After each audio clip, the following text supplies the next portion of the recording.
Retired ہو نہیں نہیں آپ آئے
کیا کریں ابھی پروڈکشن نہیں کرتا تب سے آپ لوگ خالی بیٹھ کے ڈیری میں سن کے جا کے بعد میں سرٹیفکیٹ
کو دیکھنا پڑتا.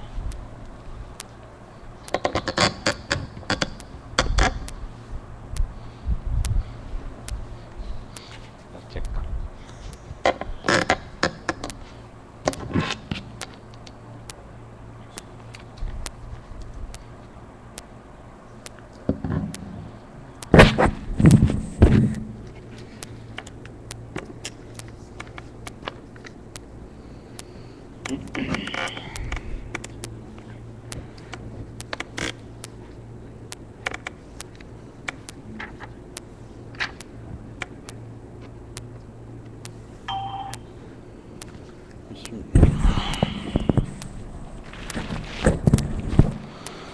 بسم اللہ الرحمن الرحیم نحمد و نصلی علی رسول الکریم اما بعد.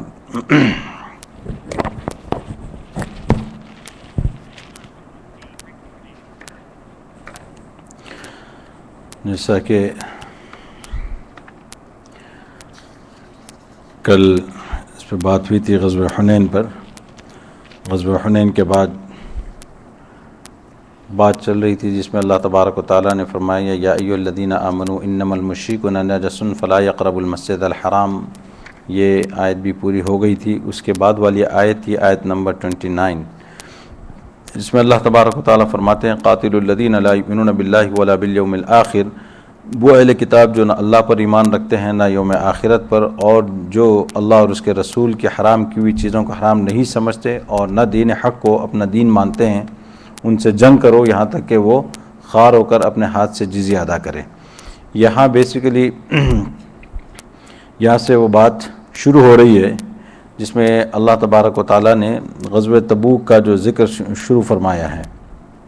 اس سے پہلے کی جو آیتیں تھیں ان کا جو ذکر تھا اس کے بارے میں آیا تھا کہ اللہ تبارک و تعالیٰ نے مشرکین سے برات کا اظہار فرمایا. اور یہ اس وقت حج کے موقع پر جو حضرت ابوبکر صدیق رضی اللہ تعالیٰ عنہ کی امارت کے اندر جو قافلہ گیا تھا، اور اس کے موقع پر اللہ کے رسول صلی اللہ علیہ وسلم نے حضرت علی رضی اللہ عنہ کو یہ آیتیں دے کر بھیجی تھی کہ بھئی یہ آیتیں نازل ہو گئی ہیں، اب ان کو بتا دو. اس کے بعد یہاں تک 28 آیتیں جو تھی وہ اس سے تعلق رکھتی تھی. اور اب آگے چونکہ جو ہے یہ جو غزوہ پیش آ رہا تھا، کون سا؟ غزوہ تبوک. اور یہ غزوہ تبوک جو پیش آیا تھا اس کا جو خلاصہ ہے وہ یہ کہ جب ساری جگہوں پر مسلمانوں کو فتح ہوئی، اور ایون یہاں پہ غزوہ یعنی فتح مکہ پہ اور حنین میں، اور اس کے بعد جب ہوا یہ کہ جو روم کا بادشاہ تھا اس کو پتہ چلا کہ بھئی مسلمان اب ہر طرف غالب ہو رہے ہیں، اور اس نے یہ کیا کہ بھئی اس نے یہ سوچا کہ اب تیاری کر کے جو ہے نا ان کا کام پورا کرنا چاہیے. اس کے لیے اس نے جو ہے نا اپنی فوجیں جمع کی، اور بہت زبردست فوجوں کی تعداد تھی اور بہت بڑی تعداد اس کے پاس تھی. اس نے جو ہے نا اپنی فوجیں جمع کی، نہ صرف جمع کی بلکہ جمع کر کے جو ہے نا وہ سرحد پر لے آیا. اپنی شام کا معاملہ تھا، شام کا علاقہ جو تھا، سیریا جو آج کے تو خیر سیریا پتہ نہیں، اس زمانے میں جو شام کا جو علاقہ تھا تو وہاں جو ہے اس نے اپنی فوجوں کو جمع کر لیا. اور اس کی فوجیں ظاہر ہے وہ لاکھوں میں تھیں، لاکھوں کی تعداد تھی. اب جب ادھر اللہ کے رسول صلی اللہ علیہ وسلم کو ادھر سے کوئی بزنس مین جو آ رہے تھے ان کے ذریعے سے پتہ چلا کہ بھئی یہ روم جو ہے نا یہ تیاری کر رہا ہے، قیصر جو آپ کے جو مسلمانوں پر حملہ کی. جب اللہ کے رسول صلی اللہ علیہ وسلم کو اس کی اطلاع ہوئی تو اللہ کے رسول صلی اللہ علیہ وسلم نے اپنے طور پر اس کی تیاری شروع فرما دی کہ بھئی اس کی تیاری کرنی چاہیے اور اس کا مقابلہ کرنا چاہیے. کیوں کہ اب جو ہے نا مسلمان کو اب آپ یہ دیکھیں کہ اتنی تمام جنگوں کے بعد، اتنے حالات کے بعد پہلی مرتبہ کچھ ذرا سکون کا سانس ملا تھا کہ بھئی فتح مکہ کا، اب کیونکہ یہ جو لوکل جو لیک تھے سارے ان کا معاملہ ختم ہو گیا تھا، اب ان ہر طرف سے اطمینان ہوا تھا. اور اب یہ ہوا تھا کہ جزیرہ عرب میں اسلام پھیل چکا ہے. اب ذرا سا سکون کا سانس لینا چاہتے تھے کہ یہ اطلاع آئی. اب یہ اطلاع واقعی بڑی یعنی پریشان کن تھی.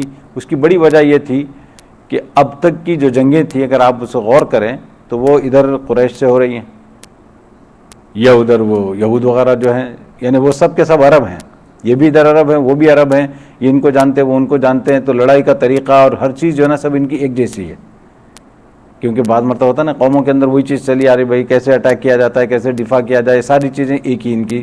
تو ان کو اتنی زیادہ پریشانی یا مشکل نہیں ہوئی یہ کہہ سکتے ہیں.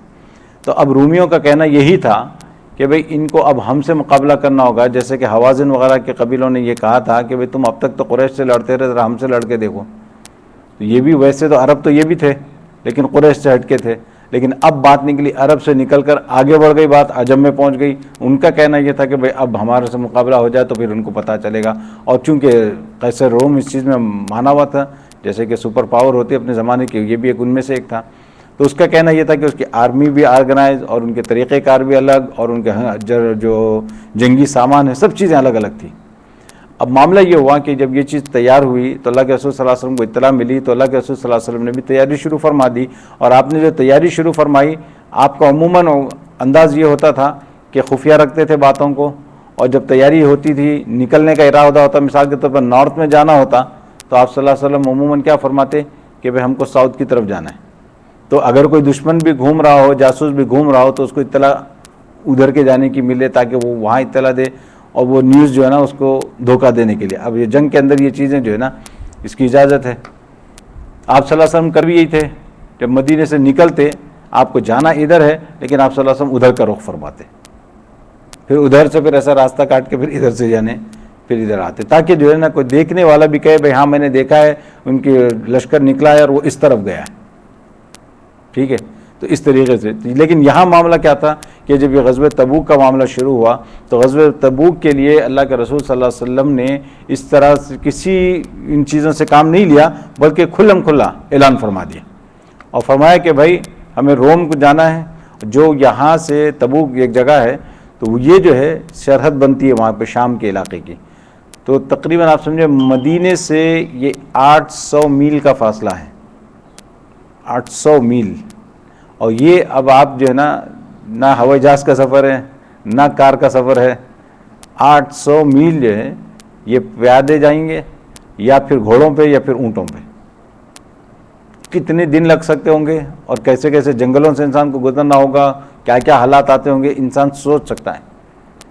غزوہ تبوک کے لیے جو جانا ہوا تو اللہ کے رسول صلی اللہ علیہ وسلم نے صراحتاً اعلان فرما دیا. اور پھر اسی اعلان کے اندر اصل اس کے بیک گراؤنڈ کو تھوڑا ذہن میں رکھیں، بڑی سخت گرمی کے دن تھے یہ عربوں کے لیے، سخت گرمی کے دن. اور اس کی گرمی میں ہوتا یہ تھا ان کے پاس کہ ان کا گزارا پورا ہوتا تھا کھجوروں پر، اور کھجور جو ہے انہی دنوں میں پکتے تھے. اور یہ کھجور پک کے یہ جو ہے ان کی معیشت پوری، جیسا کہ سالانہ جو ان کی اکانومی جو ڈیپینڈ کرتی تھی کھجوروں پہ. اور کھجور اتنے تر و تازہ ہوتے تھے اور اتنے شیریں اور ایسے رس بھرے کہ اگر آپ اس کو خود درخت سے نہ اتاریں بلکہ وہ خود اگر گر جائیں ٹپک جائیں تو پھر وہ کھانے کے قابل نہیں ہوتے تھے، کیونکہ اس میں ریت بھر جاتی تھی، اتنے رسیلے ہوتے تھے. شیرہ اس میں جو کہتے ہیں آپ شیرہ بھرا ہوا ہے اس میں، وہ اگر گر جاتے زمین پہ تو پھر وہ کھانے کے قابل نہیں ہوتے. تو اسی وجہ سے ان کو بڑے اہتمام کے ساتھ اس موقع پر جو ہے نا سارا جو بھی ان کا نظم رہا ہوگا وہ کر کے ان کو اتارنا پڑتا تھا درختوں سے. یہ موقع بھی ایسا ہے کہ اس وقت کھجور پکے ہوئے ہیں، تیار ہیں اور ان کو توڑنا ہے، اور ادھر سے حکم ہوتا ہے کہ بھائی جہاد کے لیے چلنا ہے. اور پھر اللہ کے رسول صلی اللہ علیہ وسلم نے بہت صراحتاً بتا دیا کہ بھائی ہمیں تبوک جانا ہے، یعنی شام کی طرف جانا ہے. اس میں جو ہے نا کسی قسم کا کوئی یہ نہ ہو، ہر آدمی اپنے طور پر پوری تیاری کر لے، کیونکہ وہاں پر مسلمانوں کے پاس کوئی ایسی چیزیں نہیں تھی.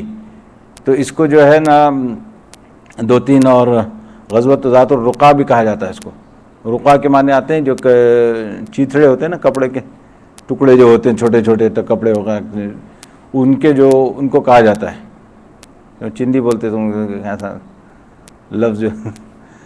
تو اس غزوے کے اندر صحابہ کے بعد جن کے پاس جو ہے نا چپل نہیں تھے، اور چونکہ ریگستان میں چل کے لمبے سفر طے کرنا پڑا تھا، تو اس میں ان لوگوں کو چونکہ جوتے نہ ہونے کی وجہ سے پیروں میں چھالے پڑ جا رہے تھے، تو ان لوگوں نے جو ہے نا اپنے کپڑے اتار کے اس کے ٹکڑے کر کے جو ہے نا پیروں میں باندھ لیے تھے تاکہ یہ جوتوں کا کام دے سکے. اس وجہ سے اس غزوے کو جو ہے نا غزوہ ذات الرقاع بھی کہا جاتا ہے. اتنا لمبا سفر 800 میل، خالی اگر سوچے آدمی تو بس انہیں یہ ہو جاتی کیفیت.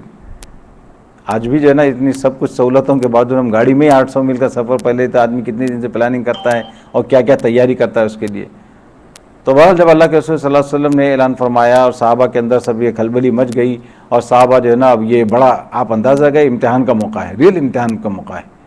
ایسے وقت میں اللہ کے رسول صلی اللہ علیہ وسلم کی طرف سے اعلان ہوا تو صحابہ چل پڑتے ہیں اور یہاں پہ جو ہے نا جس کے پاس سواری نہیں تھی ان کو منع کر دیا گیا، جن کے پاس سواری نہیں ہے وہ نہیں آئیں گے، کہ بھائی کسی کے ساتھ شیئر کر لیں، یہ کر لیں، بھائی یہ راستہ 1 دن کا 2 دن کا نہیں ہے، جیسا کہ وہاں پہ تو تھا بدر کے اندر تو شیئر کرتے ہوئے گئے تھے، کیوں کہ وہ بالکل قریب کا معاملہ تھا، اور یہ تو اتنے 100 میل کا معاملہ، اس وجہ سے جو ہے نا جن کے پاس سواری وغیرہ نہیں تھی وہاں پہ اللہ کے رسول صلی اللہ علیہ وسلم نے فرمایا کہ بھائی معذرت آپ لوگ نہیں آ سکتے، بس یہیں بیٹھ کے آپ دعا کریں گے۔ تو جن کو کوئی عذر نہیں تھا ان میں سے کسی کے لیے بھی اس میں اجازت نہیں تھی کہ وہ اس غزوے میں پیچھے رہ جائیں، یہ اصل اس غزوے کا بیک گراؤنڈ۔ تو اس میں سمجھے کہ بہت ہی مشکل ہوئی صحابہ کو، اور بڑی دقت کے ساتھ صحابہ اس میں نکلے، لیکن ہزاروں کی تعداد میں، تقریباً صحابہ بھی کتنے تھے یہاں پہ، تقریباً 30,000 کے قریب لشکر، تو یعنی بہت بڑی تعداد تھی صحابہ کی اس میں۔ وہ ان کو یہی تھی نا کہ یہ جو پرانی کیا کہتے ہیں ان کے وہ جو اہل کتاب یعنی مسلمان چونکہ توحید موحد تھے، اور یہ جو ہے تثلیث کرسچنز، تو وہ جو پرانی جو ہے ان کو یہاں پہ جو مدینہ میں جو یہودی تھے ان سے تو ان کو وہ ہو گیا تھا کہ بھئی وہاں تو وہ ڈیفیٹ ہو چکے تھے، اب یہ ایک ہی رہ گئے تھے، تو ان کو خود یہ ہوئی کہ بھئی چلو ہم چل کے جو ہے نا ان کا مقابلہ کرتے ہیں، ان کا صفایا کر دیتے۔ کیا کہتے ہیں؟ ہاں بس سپر پاور مائنڈ، ہاں بس یہ تو یہ اللہ تبارک و تعالیٰ نے یہاں سے جو ہے نا اس کو تفصیل ان کی بیان کی ہے۔ اب یہاں پہ اللہ تبارک و تعالیٰ نے فرمایا کہ ان سے آپ قتال کیجئے، اور یہ لا یؤمنون باللہ ولا بالیوم الاخر، یہ اللہ پر اور آخرت کے دن پر ایمان نہیں رکھتے ہیں، اور اللہ نے جن چیزوں کو حرام قرار دیا اور اللہ اس کے رسول نے اس کو وہ حرام نہیں مانتے، اور اللہ تبارک و تعالیٰ نے جو دین حق کو اپنایا اس کو یہ نہیں مانتے۔ تو یہاں پہ جو ہے نا اللہ تبارک و تعالیٰ نے اوت الکتاب کہا، اوت الکتاب یعنی اہل کتاب، تو یہ اہل کتاب سے مراد یہاں پہ یہ نصارہ یہ مراد ہے، کیونکہ یہ یہودی یا مراد نہیں ہے، یہ تو بات ہمیں معلوم ہو گئی۔ اور پھر دوسرا یہ کہ اب یہاں سوال پیدا ہوتا ہے کہ اللہ تبارک تعالیٰ کہتے ہیں کہ یہ آخرت پر اللہ پر ایمان نہیں رکھتے، حالانکہ ان کا بھی ایمان تھا اللہ پر، یہ بھی جو ہے نا مانتے تھے کہ بھائی آخرت کو دی۔ سوال یہ ہے تو یہاں جو ہے ان کا یہ ماننا اس طریقے پر ہے جس طریقے پر جیسا ان کا اپنا اسٹائل ہے، کیونکہ ہمیں جو ماننے کا حکم دیا گیا اس طریقے پر ماننا ہے جس طریقے پر اللہ کے رسول صلی اللہ علیہ وسلم نے فرمایا ہے، جس طریقے پر صحابہ کرام نے اس کو مان کے دکھایا ہے۔ اس طریقے پر اگر ایمان لائیں گے تو ایمان قبول ہوگا، جیسے کہ سورہ بقرہ میں بھی یہ بات آ چکی ہے، فَإِنْ آمَنُوا بِمِثْلِ مَا آمَنْتُمْ بِهِ، اگر یہ لوگ اس طرح ایمان لاتے ہیں جس طریقے سے تم ایمان لائے ہو تو پھر ان کا ایمان قابل قبول ہوگا۔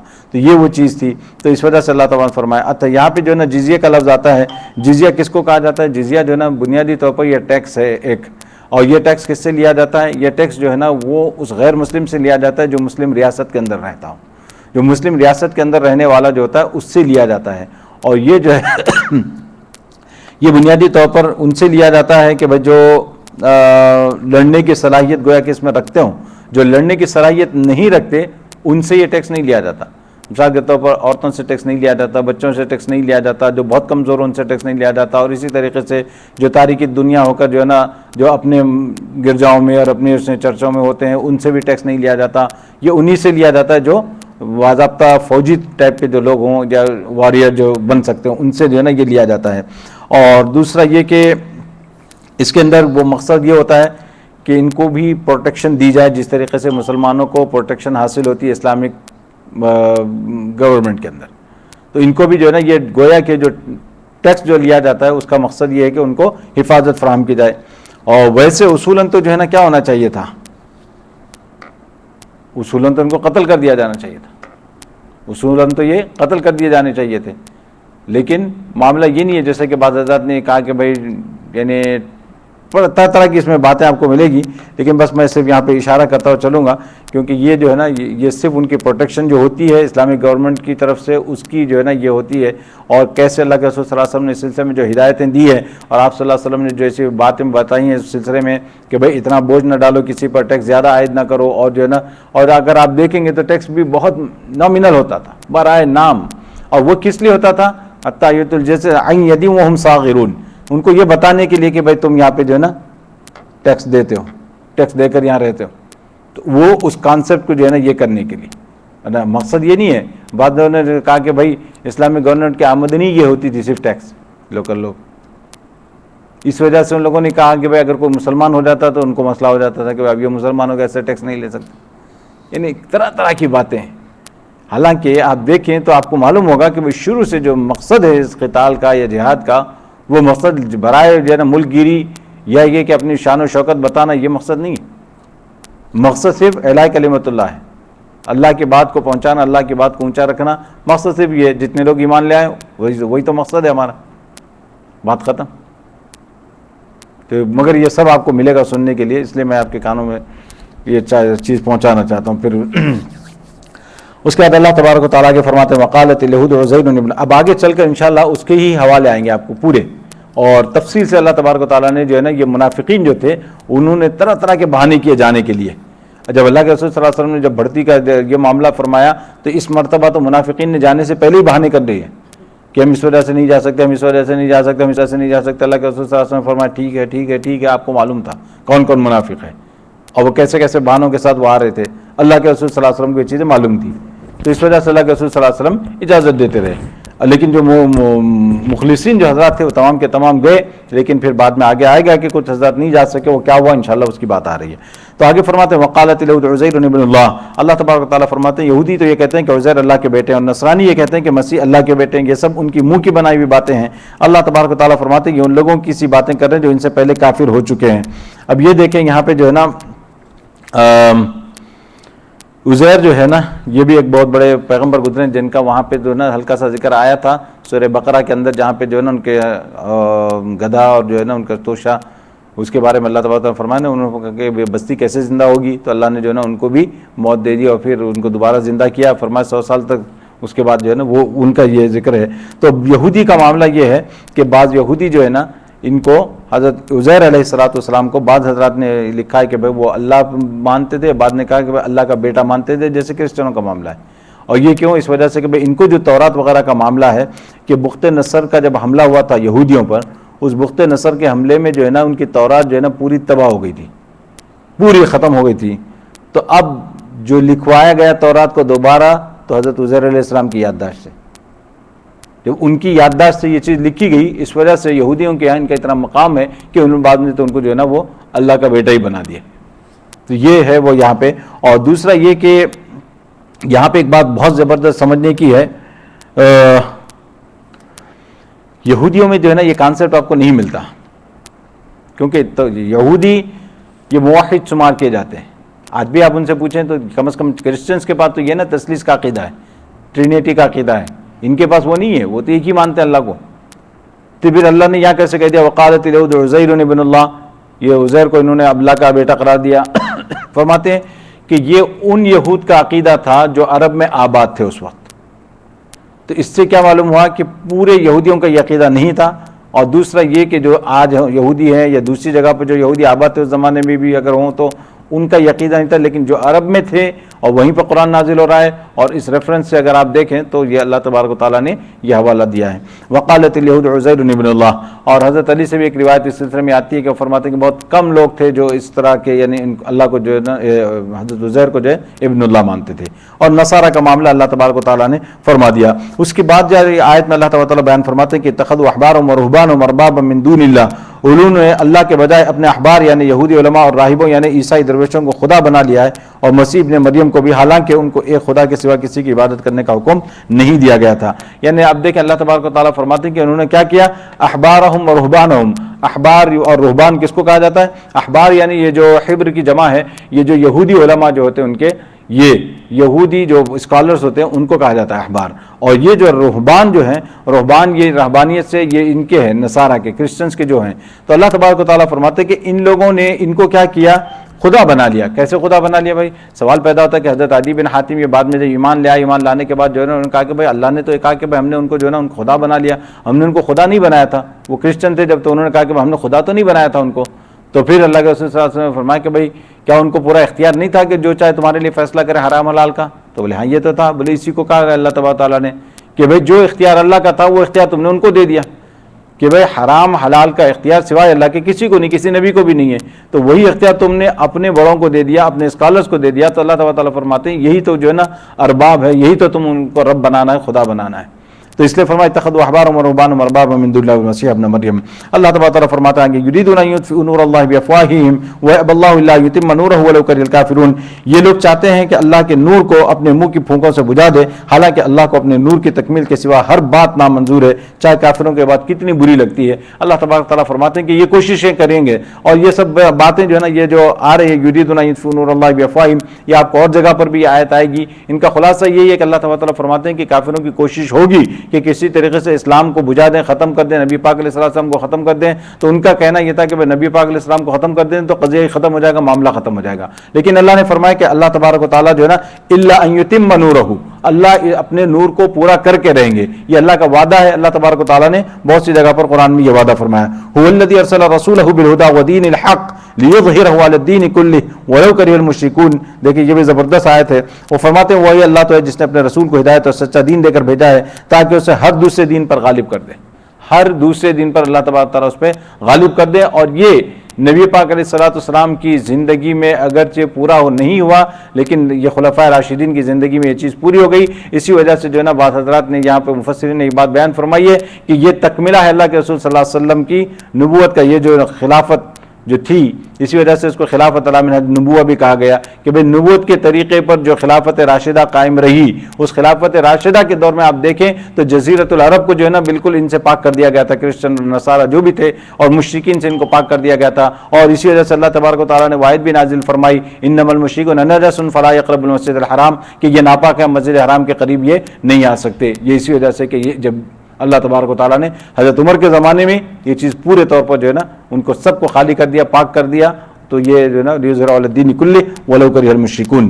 اس کے بعد آیت آ رہی یا ایھا الذین آمنوا ان کثیرا من الاحبار والرہبان لا اموال الناس. اللہ فرماتے ہیں ایمان والو دیکھو بہت سے احبار اور رہبان جو ہے نا، احبار اور رہبان جن کا بھی ذکر آیا ہے، ابھی جن کا ذکر آیا ہے، یہودی علماء یا اور کرسچن علماء جو ان کے تھے، یہ لوگ کیا کہتے ہیں لیاکلون اموال الناس، لوگوں کے مالوں کو کھاتے ہیں بالباطل، باطل طریقے سے، ویصدون عن سبیل اللہ، اور لوگوں کو جو ہے نا کیا کہتے ہیں اللہ کے راستے سے روکتے ہیں. ابھی باطل طریقے سے کھانے کی کئی شکلیں ہو سکتی ہیں کہ بھئی کس طریقے سے وہ رشوت لے کے کھاتے ہیں، شریعت کو توڑ مروڑ کر جو ہے نا ان کو مسئلے بتا دیا، اس کے طریقے سے ان کا مال لے لیا، کہ کچھ بھی یعنی سارے طریقے جو ہے نا وہ سورہ مائدہ وغیرہ میں اللہ تبارک و تعالیٰ نے بیان کر دی کہ ان کے علماء کیا کرتے تھے اور تفصیل وہاں پہ آ گئی.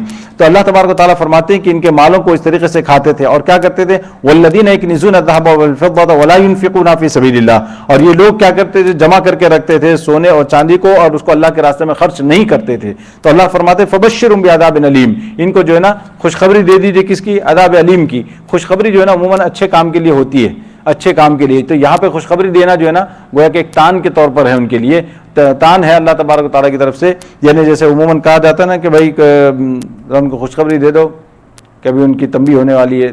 یہ خوشخبری جو ہے خوشخبری نہیں ہے لیکن ایک بہرحال ایک انداز ہوتا ہے. اس کے بعد اللہ تبارک تعالیٰ فرماتے ہیں یوم یحمى علیہا فی نار جہنم فتکوی بہا جباہہم وجنوبہم وظہورہم ھذا ما کنزتم لانفسکم فذوقوا ما کنتم تکنزون. فرمایا کہ جس دن اس دولت کو جہنم کی آگ میں تپایا جائے گا اور فی نار جہنم فتکوی بہا جباہہم، اور اس کے ذریعے سے جو ہے نا ان کی پیشانیوں کو داغا جائے گا. جباہہم وجنوبہم، اور ان کے پہلوؤں کو، وظہورہم، اور ان کی پیٹھوں کو.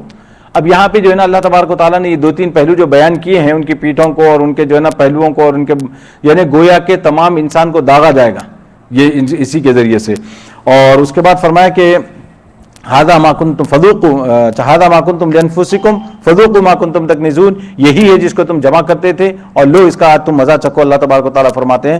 اور بعض حضرات نے یہاں پہ فرمایا کہ بھئی یہ جو اللہ کے راستے میں جب دینے کا جب معاملہ آتا ہے تو آدمی کیا کرتا ہے، جب اس کو دینے کی بات آتی ہے، کسی فقیر کو دینے کا معاملہ ہوتا ہے یا کوئی ان سے مانگتا ہے، تو سب سے پہلے آدمی کیا کرتا ہے؟ پیشانی چڑھاتا ہے، یعنی اس کی پیشانی پہ بل پڑ جاتے ہیں، پیشانی پہ بل پڑ جاتے ہیں یار پھر آ گیا مانگنے کے لیے. یعنی اب یہ پہلی پیشانی فتکوی بہا جباہہم وجنوبہم. اب وہ آدمی اگر مانگنے والا کھڑا ہی رہے تو آدمی کوشش کرتا ہے کہ وہ اس سے تھوڑا سا جو ہے نا ہٹ جائے، تو کسی ایک سائڈ پہ ہو جاتا ہے. تو اللہ نے فرمایا وہاں بھی تمہیں داغ دیا جائے گا. اور پھر اگر وہ بات نہیں مانتا ہے، وہ کھڑا ہی ہے، تو وہ پیٹ پھیر کے چل دیتا ہے. تو اللہ فرماتے ہیں پھر ان کی پشتوں پر بھی داغ دیں گے. تو بعض مفسرین نے اس سے یہ بھی نقطہ بیان کیا کہ یہ انسان کی وہ کیفیت ہے جو کوئی پیسہ مانگنے کے وقت آ جائے یا جب اس کو پیسہ خرچ کرنے کا معاملہ ہے اللہ کے راستے میں تو وہ یوں کرتا ہے. تو اللہ نے فرمایا فتکوی بہا جباہہم وجنوبہم وظہورہم. تو یہ جو ہے اس میں. اس کے بعد اللہ تبارک و تعالیٰ نے اگلی 2 آیتوں کے اندر ان کی ایک رسم بیان کی. ان کی کیا رسم بیان کی؟ کفار قریش جو تھے یا عرب میں جو ان کا معاملہ تھا، ان کے کئی چیزوں میں سے ایک چیز یہ بھی تھی، جیسا کہ ہم کو یہ بات معلوم ہو چکی سورت کی ابتدا میں کہ اللہ تبارک و تعالیٰ نے وہاں 4 قسم کے جو لوگ رکھے تھے، ان میں سے کچھ لوگ ایسے تھے کہ جن کے 4 مہینے ان کو گزرنے تھے، اور بعض کی مدت کیا تھی کہ وہ اشہر حرم ختم ہو جائیں تو ان کو پھر آپ جہاں ملیں وہ مارو، وہ جو معاملہ تھا. تو اب اشہر حرم جو تھے یعنی ان مہینوں کی اس کو سمجھ لیں پہلے اصل یہ کہاں سے آ رہا ہے. سیدنا ابراہیم علیہ السلام کے زمانے سے ہوتا یہ تھا کہ جو معاملہ جو تھا تاریخوں وغیرہ کا، وہ سارا کا سارا کس پہ تھا؟ چاند کے ساتھ معاملہ تھا. چاند کی بات یہاں نہیں نکالنی ہے، پھر کیلکولیشن اور پھر اس پہ جو ہے نا اس مرتبہ ابراہیم علیہ السلام کے زمانے سے ملت ابراہیم ہے یہ تو کم از کم چاند دیکھ لیتی. خیر، تو یہ حضرت ابراہیم علیہ السلام کے زمانے سے یہ چلا آ رہا ہے. اسی زمانے سے یہ بھی ہے کہ یہ 4 مہینوں کی حرمت، یعنی 3 مہینے تو مستقل مسلسل ہیں لگاتار، ذوالقعدہ، ذوالحجہ اور محرم. ذوالقعدہ، ذوالحجہ اور محرم یہ 3 ایک ساتھ ہیں، اور ایک ہے رجب. تو یہ 4 مہینے وہ اسی زمانے سے بڑے محترم مقدس چلے آ رہے ہیں. تو ان لوگوں کے اندر جیسے ان مشرکین کے اندر بہت سی چیزیں چینج ہو گئی، تو وہ چیزیں بھی چینج ہو گئی، لیکن اس کی حرمت باقی تھی. ان مہینوں کی ان مہینوں کی حرمت باقی تھی. ان مہینوں کی حرمت باقی تھی، یعنی اس میں قتل و قتال، کسی سے چوری چکا پن ڈاکہ کچھ نہیں کرتے تھے، سیدھے بن جاتے تھے. جیسے کہ اب مسلمان ہوتا ہے کبھی رمضان میں سیدھا ہو جاتا ہے، تو اسی طریقے سے ان لوگوں کا معاملہ ہوتا ہے. اب ان کے لیے 4 مہینے تو بڑے لمبے ہوتے تھے، اور پھر جن کی عادت ہی وہ رات دن لڑنا بھیڑنا اور یہ کرنا اس طریقے سے، اور پھر وہ 3 مہینے تو بڑے مسلسل تھے نا، وہ 3 مہینے ان کے لیے بہت بھاری ہو جاتے تھے. تو اس کا بھی انہوں نے علاج نکالا تھا. اس کا علاج یہ نکالا کہ وہ جب مرضی آئے، وہ کہتے کہ بھائی اب اس سال جو ہے نا ذی القعدہ آ گیا، ذی القعدہ اس مرتبہ بعد میں آئے گا. ذی القعدہ چل رہا ہے لیکن نہیں، اس مرتبہ یہ ذی القعدہ نہیں ہے، ذی القعدہ اس مرتبہ محرم کے بعد آئے گا. یعنی ان کا اپنا معاملہ تھا، ڈائری ان کی اپنی تھی کہ جس طرح چاہیں جس طرح چینج کر لیں.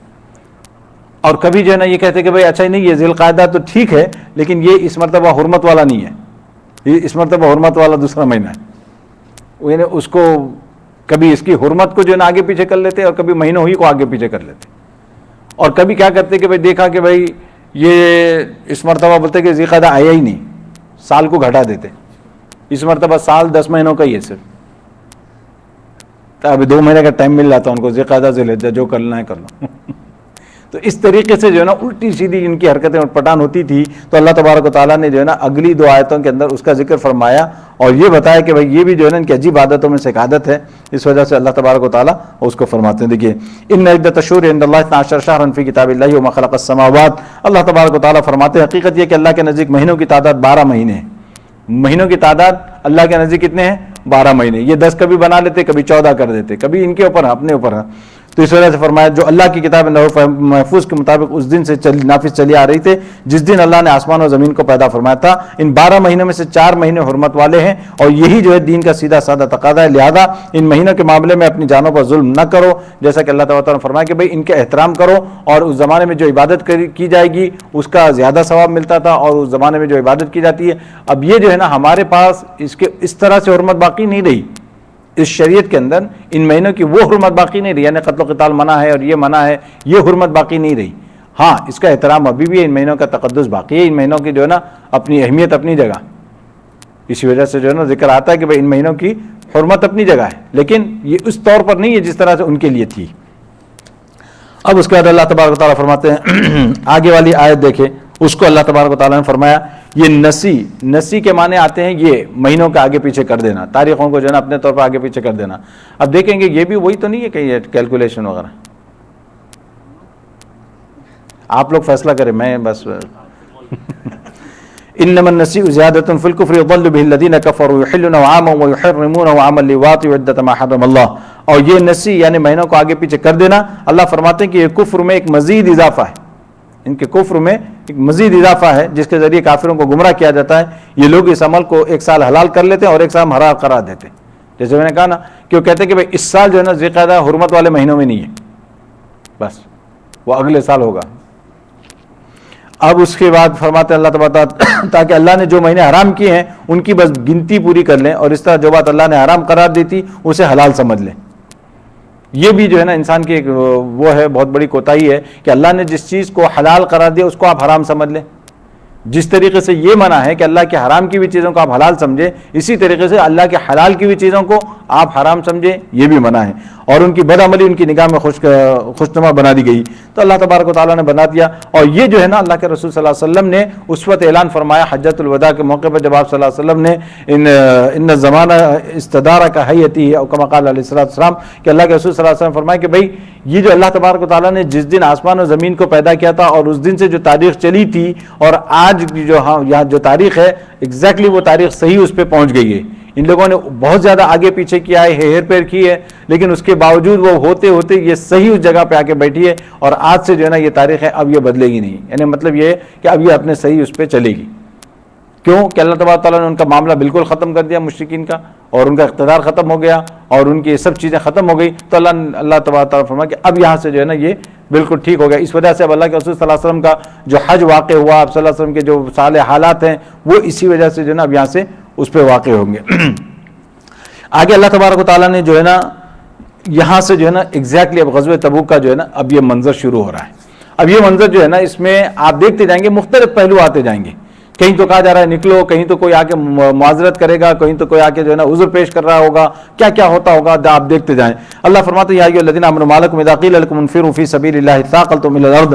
اللہ تبارک و تعالیٰ فرماتے ہیں کہ اے لوگوں جو ایمان لائے ہو، تمہیں کیا ہو گیا ہے جب تم سے کہا گیا کہ اللہ کے راستے میں چلو، کوچ کرو، تو تم بوجھل ہو کر زمین سے لگ گئے۔ یعنی اللہ تبارک و تعالیٰ فرماتے ہیں کہ بھائی اب یہ مسلمانوں کا معاملہ بھی ذرا مشکل ہو گیا تھا، ابھی فتح مکہ ہوئی، ابھی غزوہ حنین ہوئی، غزوہ حنین سے فارغ ہو کے ابھی پہنچے ہی تھے کہ پھر جہاد کے لیے نکلنے کا حکم دیا جا رہا ہے، اور ابھی جو ہے نا ہماری کھیتی پک رہی ہے اور سب کچھ ہے۔ اب وہ ساری چیزوں کو آپ ذہن میں لائیں، اور جو ابھی میں نے آپ کے سامنے ذکر کیا، ایسے موقع پر جب ان سے کہا جا رہا ہے چلنے کے لیے، تو اب یہ جو ہے بہت ہی مشکل ہو گیا تھا صحابہ کرام کے لیے۔ اس لیے اللہ تبارک و تعالیٰ فرماتے ہیں اثاقلتم الی الارض، یعنی زمین کی طرف تم لدے جا رہے ہو، یعنی مطلب ہے کہ جیسا آدمی نہیں نکلنا چاہتا ہے، سردی ہو رہی ہوتی تو زمین سے چپک جاتا ہے، تو وہی ایسے۔ ارضیتم بالحیات الدنیا من الآخرہ، اللہ تبارک و تعالیٰ فرماتے ہیں کیا تم آخرت کے مقابلے میں دنیاوی زندگی پر راضی ہو چکے ہو، یعنی دنیاوی زندگی کو تم ترجیح دے رہے ہو۔ اللہ تبارک و تعالیٰ صحابہ کو فرماتے ہیں فما متاع الحیات الدنیا فی الآخرۃ الا قلیل، اللہ فرماتے ہیں کہ دنیاوی زندگی کے اندر جو کچھ بھی تمہیں مل جائے کھانے پینے کے لیے، رہنے سہنے کے لیے، برتنے کے لیے، یہ سمجھ لو تھوڑے دن کا ہے، الا قلیل، یہ تھوڑے دن کا معاملہ ہے، اگر کچھ نہیں تو نہیں، یہ چیزیں نہیں تو نہیں، تم ختم ہو جاؤ گے یا یہ چیزیں ختم ہو جائیں گی، دونوں میں سے ایک معاملہ ہوگا۔ اللہ تبارک و تعالیٰ فرماتے ہیں الا تنفروا یعذبکم عذابا الیما، اگر تم کچھ نہیں کرو گے تو اللہ تبارک و تعالیٰ تمہیں دردناک سزا دیں گے، اگر تم کچھ نہیں کرو گے تو اللہ تبارک و تعالیٰ تمہیں دردناک سزا دیں گے۔ وَيَسْتَبْدِلْ قَوْمًا غَيْرَكُمْ وَلَا تَضُرُّوهُ شَيْئًا، اور اللہ تبارک و تعالیٰ تمہاری جگہ دوسرے لوگوں کو بدل دیں گے اور دوسری قوم کو لے آئیں گے، اور اللہ تبارک و تعالیٰ فرماتے ہیں کہ تم ان کو کچھ نقصان بھی نہیں پہنچا سکو گے۔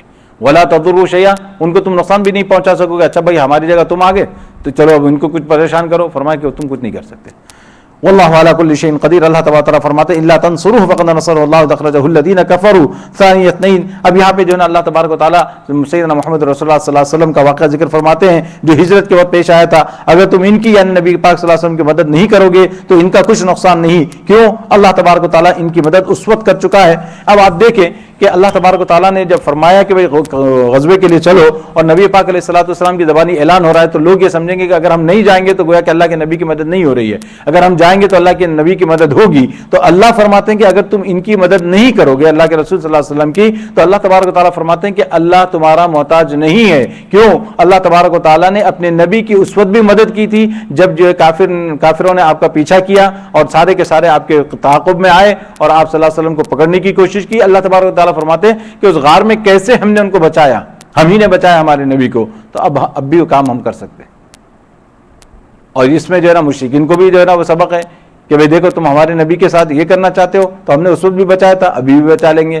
یہ غزوہ تبوک کا معاملہ لے لیں یا آپ چاہے اس کو، اور جتنی اب تک سازشیں ہوتی رہی ہے کہ اللہ تبارک و تعالیٰ نے کیسے کیسے بچایا، مگر اللہ نے یہاں پہ ایک خاص موقع کو ذکر فرما کر سب کو یاد دلا دیا کہ واقعی وہ موقع ایسا تھا کہ کوئی بچ ہی نہیں سکتا اگر اللہ نہ بچائے۔ اگر آدمی سمجھے کہ ہم اپنی تدبیر سے بچ گئے، یہ ہو نہیں سکتا تھا۔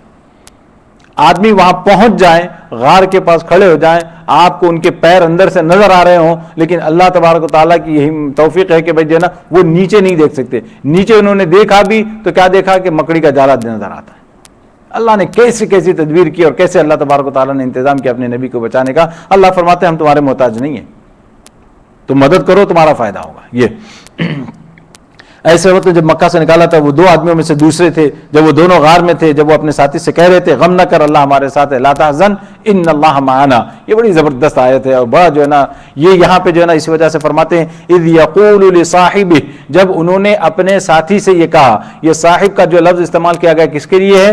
ساری دنیا کو معلوم ہے, ساری تاریخی روایتیں یہ بتاتی ہیں کہ یہ سیدنا ابوبکر صدیق رضی اللہ تعالیٰ نے.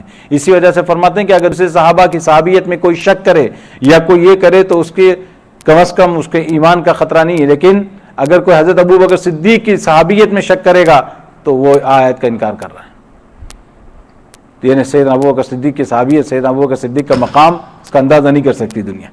اس وجہ سے جو سیدنا عمر رضی اللہ تعالیٰ عنہ کیا فرماتے تھے کہ بھائی آپ میری ساری عبادتیں لے لیں, مجھے اس ایک رات کی عبادت میرے نام کر دیں. اس ایک رات کی عبادت جو آپ اللہ کے رسول صلی اللہ علیہ وسلم کے ساتھ غار ثور میں تھے, وہ میرے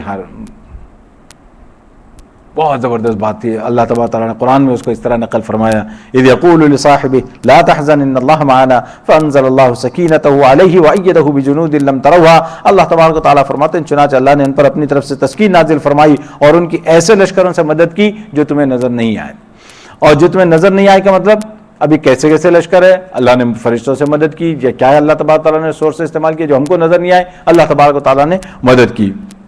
اور اس کے بعد اللہ فرماتے ہیں وَجَعَلَ كَلِمَةَ الَّذِينَ كَفَرُوا السُّفْلَى. اللہ تبارک و تعالیٰ نے کافروں کا جو ہے نا جو ان کا جو بول تھا اور جو ان کا کلمہ تھا یا جو ان کی جو سینگز تھے, اللہ نے ان کو نیچا کر کے دکھا دیا, کفروا السفلى. اور فرمایا کہ وکلمۃ اللہ ہی العلیٰ, اور اللہ تبارک و تعالیٰ کا کلمہ جو ہے اسی کا بول بالا ہوگا اور وہی یہ ہوگا وکلمۃ اللہ العلیٰ واللہ عزیز حکیم. اس کے بعد اللہ تبارک و تعالیٰ نے جو ہے نا مسلمانوں کو یہ ہدایت فرمائی انفروا خفافا وثقالا وجاہدوا باموالکم. اب لیکن یہاں دیکھ لینا, یہاں جو پہلے جو آیت آئی تھی یا ایھا الذین آمنوا ما لکم, جو میں نے کہا تھا مسلمانوں کو کہا جا رہا کہ بھئی کیا ہو گیا تم کو کیوں نہیں نکلتے, تو یہاں پر جو ہے نا بہت سے مفسرین نے یہ بات بیان فرمائی ہے یا ایھا الذین آمنوا کے ذریعے اللہ نے خطاب تو فرمایا لیکن یہ جماعت صحابہ نہیں مراد ہے. یہاں پہ مراد کیا ہے؟ منافقین کی طرف رخ ہے. اللہ تبارک و تعالیٰ ان کو فرما رہے ہیں کیونکہ انہوں نے بہانے تراشے تھے اور انہوں نے جو ہے نا طرح طرح کی یہ حرکتیں کی تھی, تو وہ آگے آ رہی ہے.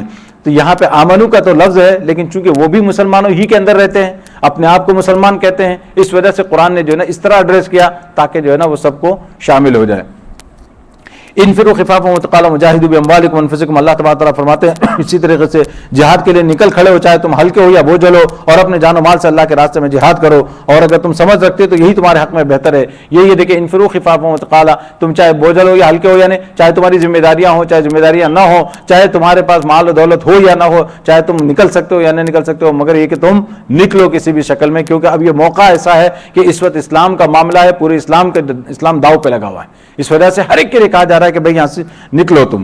اس کے بعد فرمایا کہ لو کان عرضا قریبا وسفرا قاصدا, اور اگر دنیا کا سامان کہیں قریب ملنے والا ہوتا اور سفر درمیانہ قسم کا ہوتا تو یہ منافق لوگ ضرور تمہارے پیچھے ہو لیتے. اللہ تبارک و تعالیٰ ان کا منظر کھینچ رہے, ان کی اب جو ہے نا پکچر لی جا رہی ہے, گویا کہ اب آپ یہ دیکھیں گے سورہ توبہ کے اندر اللہ تبارک و تعالیٰ نے گویا کہ ان کا ایکس رے لیا ہے, ان کا ایکس رے لیا ہے دل کا کہ کیا ہے ان کے دلوں میں کیا خیالات ہوتے ہیں, کیا پکتے ہیں, کیا باتیں ان کے دلوں میں آتی ہیں اور کیسے کیسی یہ حرکتیں کرتے ہیں. تو اللہ تبارک و تعالیٰ فرماتے ہیں لو کان عرضا قریبا, اگر سفرا قاصدا, اللہ تبارک و تعالیٰ فرماتے ہیں کہ کہیں قریب سامان ملنے والا ہو, یعنی ان کو معلوم ہے کہ بھئی مال غنیمت ملے گا اگر ہم جائیں گے اور سفر بھی زیادہ دور کا نہیں ہے, تو اللہ تبارک و تعالیٰ فرماتے ہیں لتبعوک, تو یہ ضرور آپ کے پیچھے لگ جاتے, آپ کے ساتھ ہو جاتے. ولکن بعدت علیہم الشقہ, لیکن اللہ تبارک و تعالیٰ فرماتے ہیں کہ یہ جو فاصلہ تھا یہ فاصلہ جو ہے نا ان کے لیے بہت کٹھن ہوگا, یہ کٹھن فاصلہ ان کے لیے بہت دور پڑ گیا.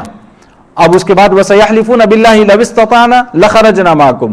اللہ تبارک و تعالیٰ فرماتے ہیں کہ نبی صلی اللہ علیہ وسلم یہ اب کیا کریں گے, قسمیں کھائیں گے اب آپ کے ساتھ آ کر, اور قسمیں کھائیں گے کس بات کی کہ اگر ہم میں استطاعت ہوتی تو ہم ضرور جو ہے نا آپ کے ساتھ نکلتے. لَوِ اسْتَطَعْنَا لَخَرَجْنَا مَعَكُمْ, کہ ہم ضرور جو ہے نا آپ کے ساتھ نکلتے. یہلکون انفسہم, اللہ تبارک و تعالیٰ فرماتے ہیں کہ یہ لوگ اپنی جانوں کو جو ہے نا ہلاک کر رہے ہیں, اپنی جانوں کو. واللہ یعلم انہم لکاذبون, اور اللہ جانتے ہیں کہ یہ جھوٹے ہیں, اللہ جانتے ہیں کہ جھوٹے ہیں کہ آپ کے سامنے آ کر یہ جھوٹی قسمیں کھا رہے ہیں. عفا اللہ عنک لما اذنت لهم حتى يتبين لك الذين صدقوا. یہاں پہ جو ہے ایک بڑی زبردست بات ہے یہ آیت کے اندر, اللہ تبارک و تعالیٰ نے نبی پاک علیہ الصلوۃ والسلام نے سے فرمایا کہ عفا اللہ عنک, یہ جو ہے نا فرمایا اللہ نے آپ کو معاف کر دیا, اے نبی اللہ نے آپ کو معاف کر دیا. اب آپ دیکھیں کہ یہاں اللہ تبارک و تعالیٰ نے یہ جملہ پہلے فرما دیا, عفا اللہ عنک, اے نبی اللہ نے آپ کو معاف کر دیا. اب مسئلہ یہ ہے کہ یہاں پہ غلطی کیا ہوئی, غلطی کچھ نہیں ہوئی, بغیر اللہ نے آپ کو معاف کر دیا. یہ تسلی دی جا رہی ہے پہلے ہی کہ اللہ نے آپ کو معاف کر دیا. اس کے بعد اللہ سوال کرتے ہیں لما اذنت لهم, آپ نے ان کو اجازت کیوں دی؟ کس کو؟ ان منافقین کو. یہ آتے تھے، بار بار آتے تھے، ایک ایک آتا تھا پوچھتا تھا کہ بھئی میری بیوی بیمار ہے، ذرا اجازت. بولے ٹھیک ہے جاؤ. وہ دوسرا آتا تھا ذرا بچہ کچھ ایسے ایسے لگ رہا ہے، کچھ ذرا لگ رہا ہے کچھ، تو پھر اجازت. بولے ٹھیک ہے. اور دوسرا آتا تھا ذرا میری کمر میں کچھ شاید چوک آ گئی ہے، شاید اگر میں حاضر نہ ہو سکوں غزوے میں، تو آپ صلی اللہ علیہ وسلم بالکل، یعنی جو آتا جس قسم کا عذر کرتا اللہ کے رسول صلی اللہ علیہ وسلم انہیں اجازت دیتے جاتے. کیسے سے کیسے بھی بہانے کر لیں آپ، جھوٹے بہانے ہیں، معلوم ہے کہ سب کچھ ٹھیک ٹھاک ہے، اس کے باوجود اللہ کے رسول صلی اللہ علیہ وسلم کے سامنے آتے اور بہانے کرتے. تو اللہ کے رسول صلی اللہ علیہ وسلم یہ نہیں فرماتے نہیں تم کو یہ کرنا ہوگا، ایسا نہیں، اس کی جگہ نہیں، ایسا یوں کر لو، اس کا انتظام یہ کر لو، کچھ نہیں. آپ صلی اللہ علیہ وسلم فرماتے ٹھیک ہے، جو آیا اور اس نے جو ہے نا عذر پیش کیا، آپ نے قبول فرما لیا. آپ کو معلوم بھی ہے کہ جھوٹ بول رہے ہیں، لیکن آپ صلی اللہ علیہ وسلم کی ذات شریفانہ، آپ کی کریمانہ ذات جو تھی، آپ صلی اللہ علیہ وسلم نے جو ہے سب کو قبول فرما لیا. تو اللہ تبارک و تعالیٰ فرماتے ہیں لما اذنت لهم، اے نبی آپ نے ان کو اجازت کیوں دے دی؟ اب اللہ تبارک و تعالیٰ اس کے بعد فرماتے ہیں حتی یتبین لک الذین صدقوا، یہاں تک کہ آپ کو یہ چیز معلوم ہو جاتی کہ بھئی ان لوگوں میں سچا کون ہے، وتعلم الکاذبین، اور آپ جھوٹوں کو بھی جان لیتے. سچے جھوٹوں کی اچھی خاصی پہچان ہو جاتی. ابھی ویسے تو ہو ہی گئی، جو جاننے والے تھے وہ سچے تھے، جو رہ گئے تھے وہ یہ جھوٹے تھے، اس طرح سے. لیکن یہ کہ جب وہ چلتے اور آپ کے ساتھ چلتے تو ان کو اتنا لمبا سفر، اگر ایمان نہ ہو دل میں تو آپ کس بنیاد پہ سفر کریں گے اتنا لمبا؟ تو اللہ فرماتے ہیں کہ ان کی تو پول کھل جاتی پوری اگر آپ ان کو اجازت نہ دیتے اور کہتے کہ بھائی نہیں چلنا ہے تمہیں بھی. یہ حتی یتبین لک الذین صدقوا وتعلم الکاذبین. تو میں جو آپ کو یہاں بات بتانا چاہ رہا تھا وہ یہ ہے عفا اللہ عنک. اس کے اندر اللہ تبارک و تعالیٰ نے نبی پاک علیہ الصلوۃ والسلام کو سب سے پہلے جو ہے نا یہ اعلان فرما دیا، یہ بتا دیا نبی اللہ نے آپ کو معاف فرما دیا. اب آپ بتائیے، جیسے ہوتا نا بھائی آپ کو کچھ نہیں کیا جائے گا، اب بولو آپ. یہ انداز ہے. کیوں کہ اللہ کے ساتھ نبی پاک علیہ الصلوۃ والسلام کا جو تعلق ہے کہ اللہ کی ناراضگی یا اللہ کی طرف سے عتاب جو ہے آپ صلی اللہ علیہ وسلم کو برداشت نہیں ہو سکتا تھا. یہ آپ صلی اللہ علیہ وسلم کے لیے ناقابل برداشت چیز تھی. اس وجہ سے اللہ نے پہلے ہی تسلی کر دیا آپ اس کی فکر نہ کریں، اللہ نے آپ کو معاف کر دیا. یعنی اس پہ کوئی مواخذہ آپ سے نہیں ہو رہا، لیکن یہ کہ بہرحال ہم یہ چاہتے تھے کہ بھائی لوگوں کے سامنے ان کا یہ اظہار ہو جاتا، لیکن آپ نے ان کو کیوں اجازت دے دی؟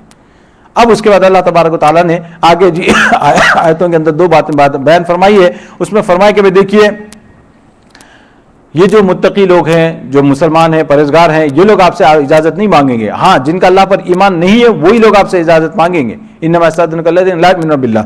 اس کے بعد اللہ تبارک و تعالیٰ نے فرمایا کہ وارتابت قلوبہم فہم فی ریبہم یترددون، اور ان کے دل میں جو ہے نا شک پڑے ہوئے ہیں اور اس شک کی وجہ سے وہ ڈاواڈول ہیں. یہ لوگ، یہی لوگ آپ سے اجازت مانگیں گے. یہ اب اللہ تبارک تعالیٰ نے یہاں سے دونوں کو دو الگ کیٹیگریز میں رکھ دیا، مسلمانوں کو اور ان کو منافقین کو. آگے فرمایا وَلَوْ أَرَادُوا الْخُرُوجَ لَأَعَدُّوا لَهُ عُدَّةً وَلَكِنْ كَرِهَ اللَّهُ بِعَاثَهُمْ. اور اگر ان کا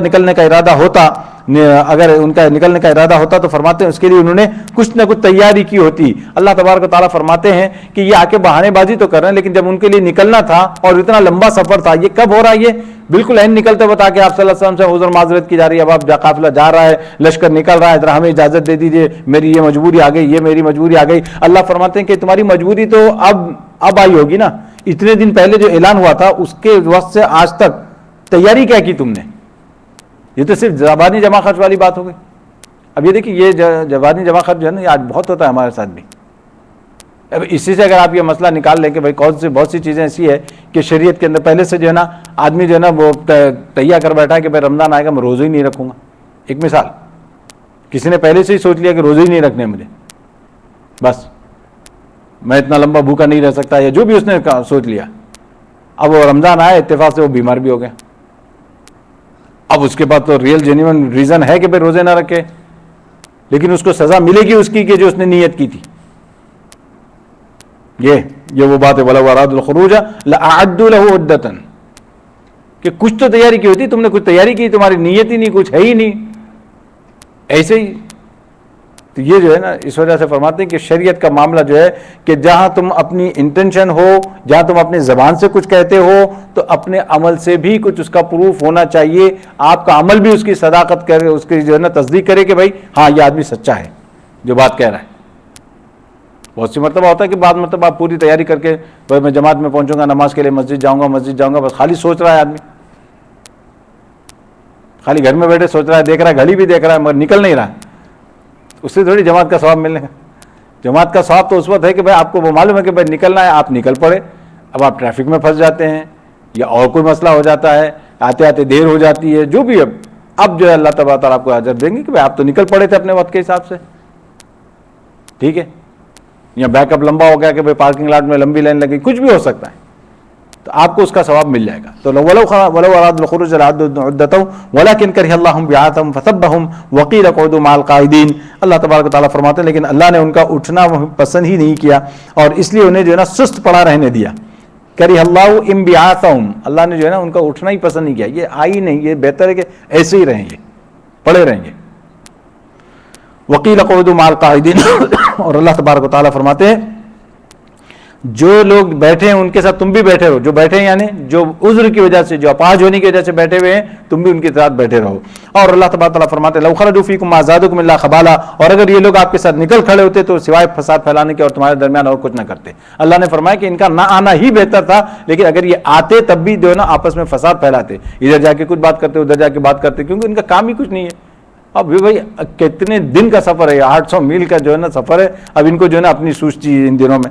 اللہ تبارک تعالیٰ فرماتے ہیں اور کوئی اضافہ نہ کرتے اور تمہارے لیے فتنہ پیدا کرنے کی کوشش کی، تمہاری صفوں کے درمیان جو ہے نا دوڑتے پھرتے.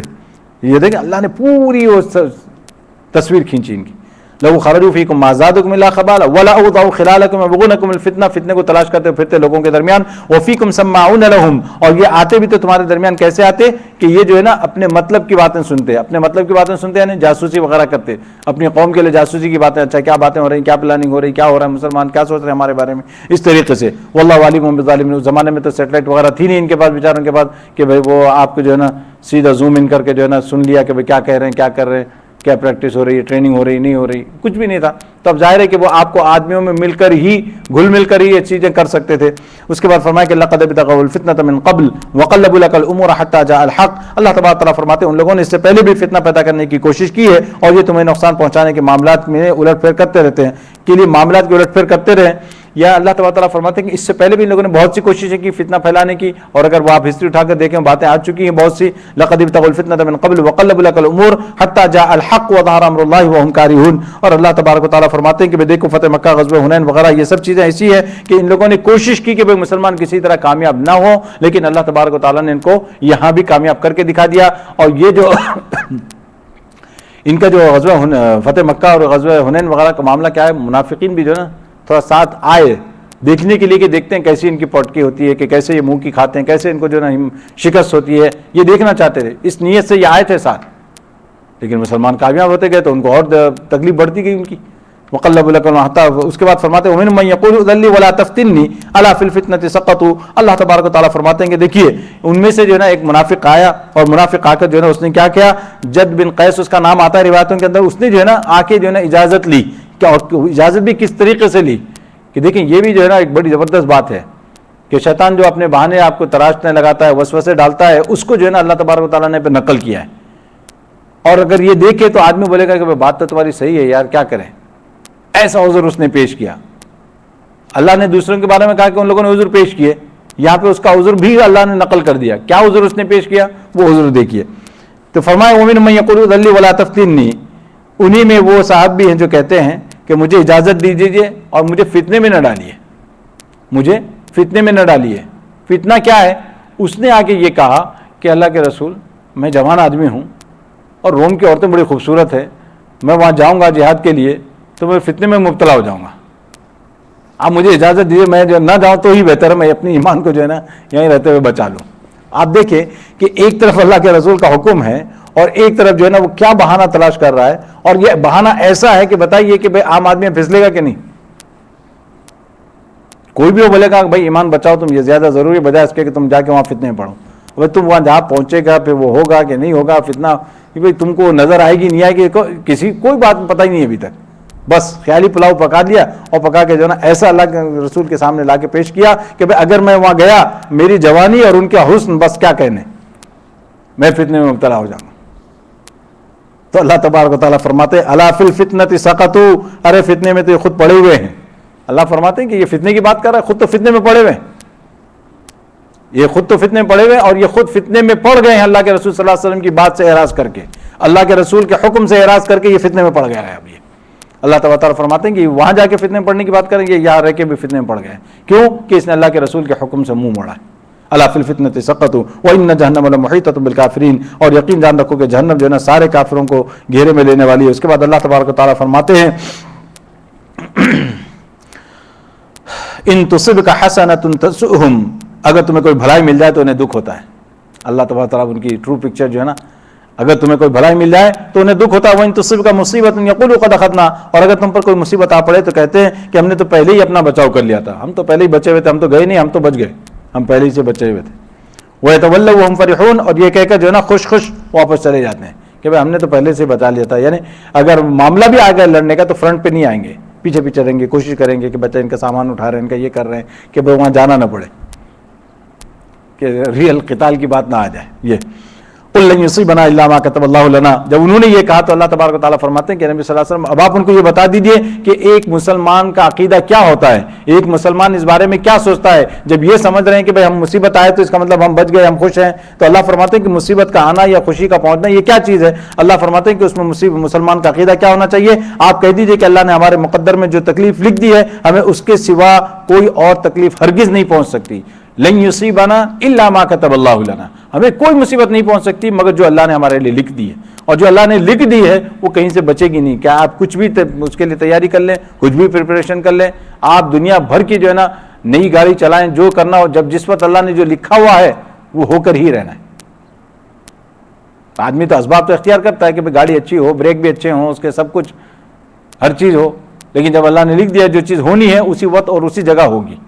تو فرمایا قل لن یصیبنا الا ما كتب اللہ لنا هو مولانا، اللہ تبارک و تعالیٰ ہی ہمارے رکھوالے ہیں. وعلی اللہ فلیتوکل المؤمنون، اور اللہ تبارک و تعالیٰ ہی پر مومنین کو بھروسہ رکھنا چاہیے. یہ وہ آیت ہے جو زبردست ہے نا، آدمی جب بھی اس کو پڑھے تو جو ہے نا اس کا ایمان تازہ ہو جاتا ہے. قل لن یصیبنا الا ما كتب اللہ لنا قل هل تربصون بنا الا احدى الحسنيين. اور اس کے بعد اللہ تبارک و تعالیٰ فرماتے ہیں آپ کہہ دیجئے کہ تم ہمارے لیے جس چیز کے منتظر ہو وہ اس کے سوا اور کیا ہے کہ آخرکار دو بھلائیوں میں سے ایک نہ ایک بھلائی ہمیں ملے. یعنی اللہ تبارک و تعالیٰ فرماتے ہیں اور ہمیں تمہارے بارے میں اس کا انتظار اس کا ہے کہ اللہ تمہیں اپنی طرف سے یا ہمارے ہاتھوں سزا دے، بس انتظار کرو، ہم بھی تمہارے ساتھ منتظر ہے. یعنی اللہ تبارک و تعالیٰ نے یہاں پہ ایک بات بیان فرمائی ہے.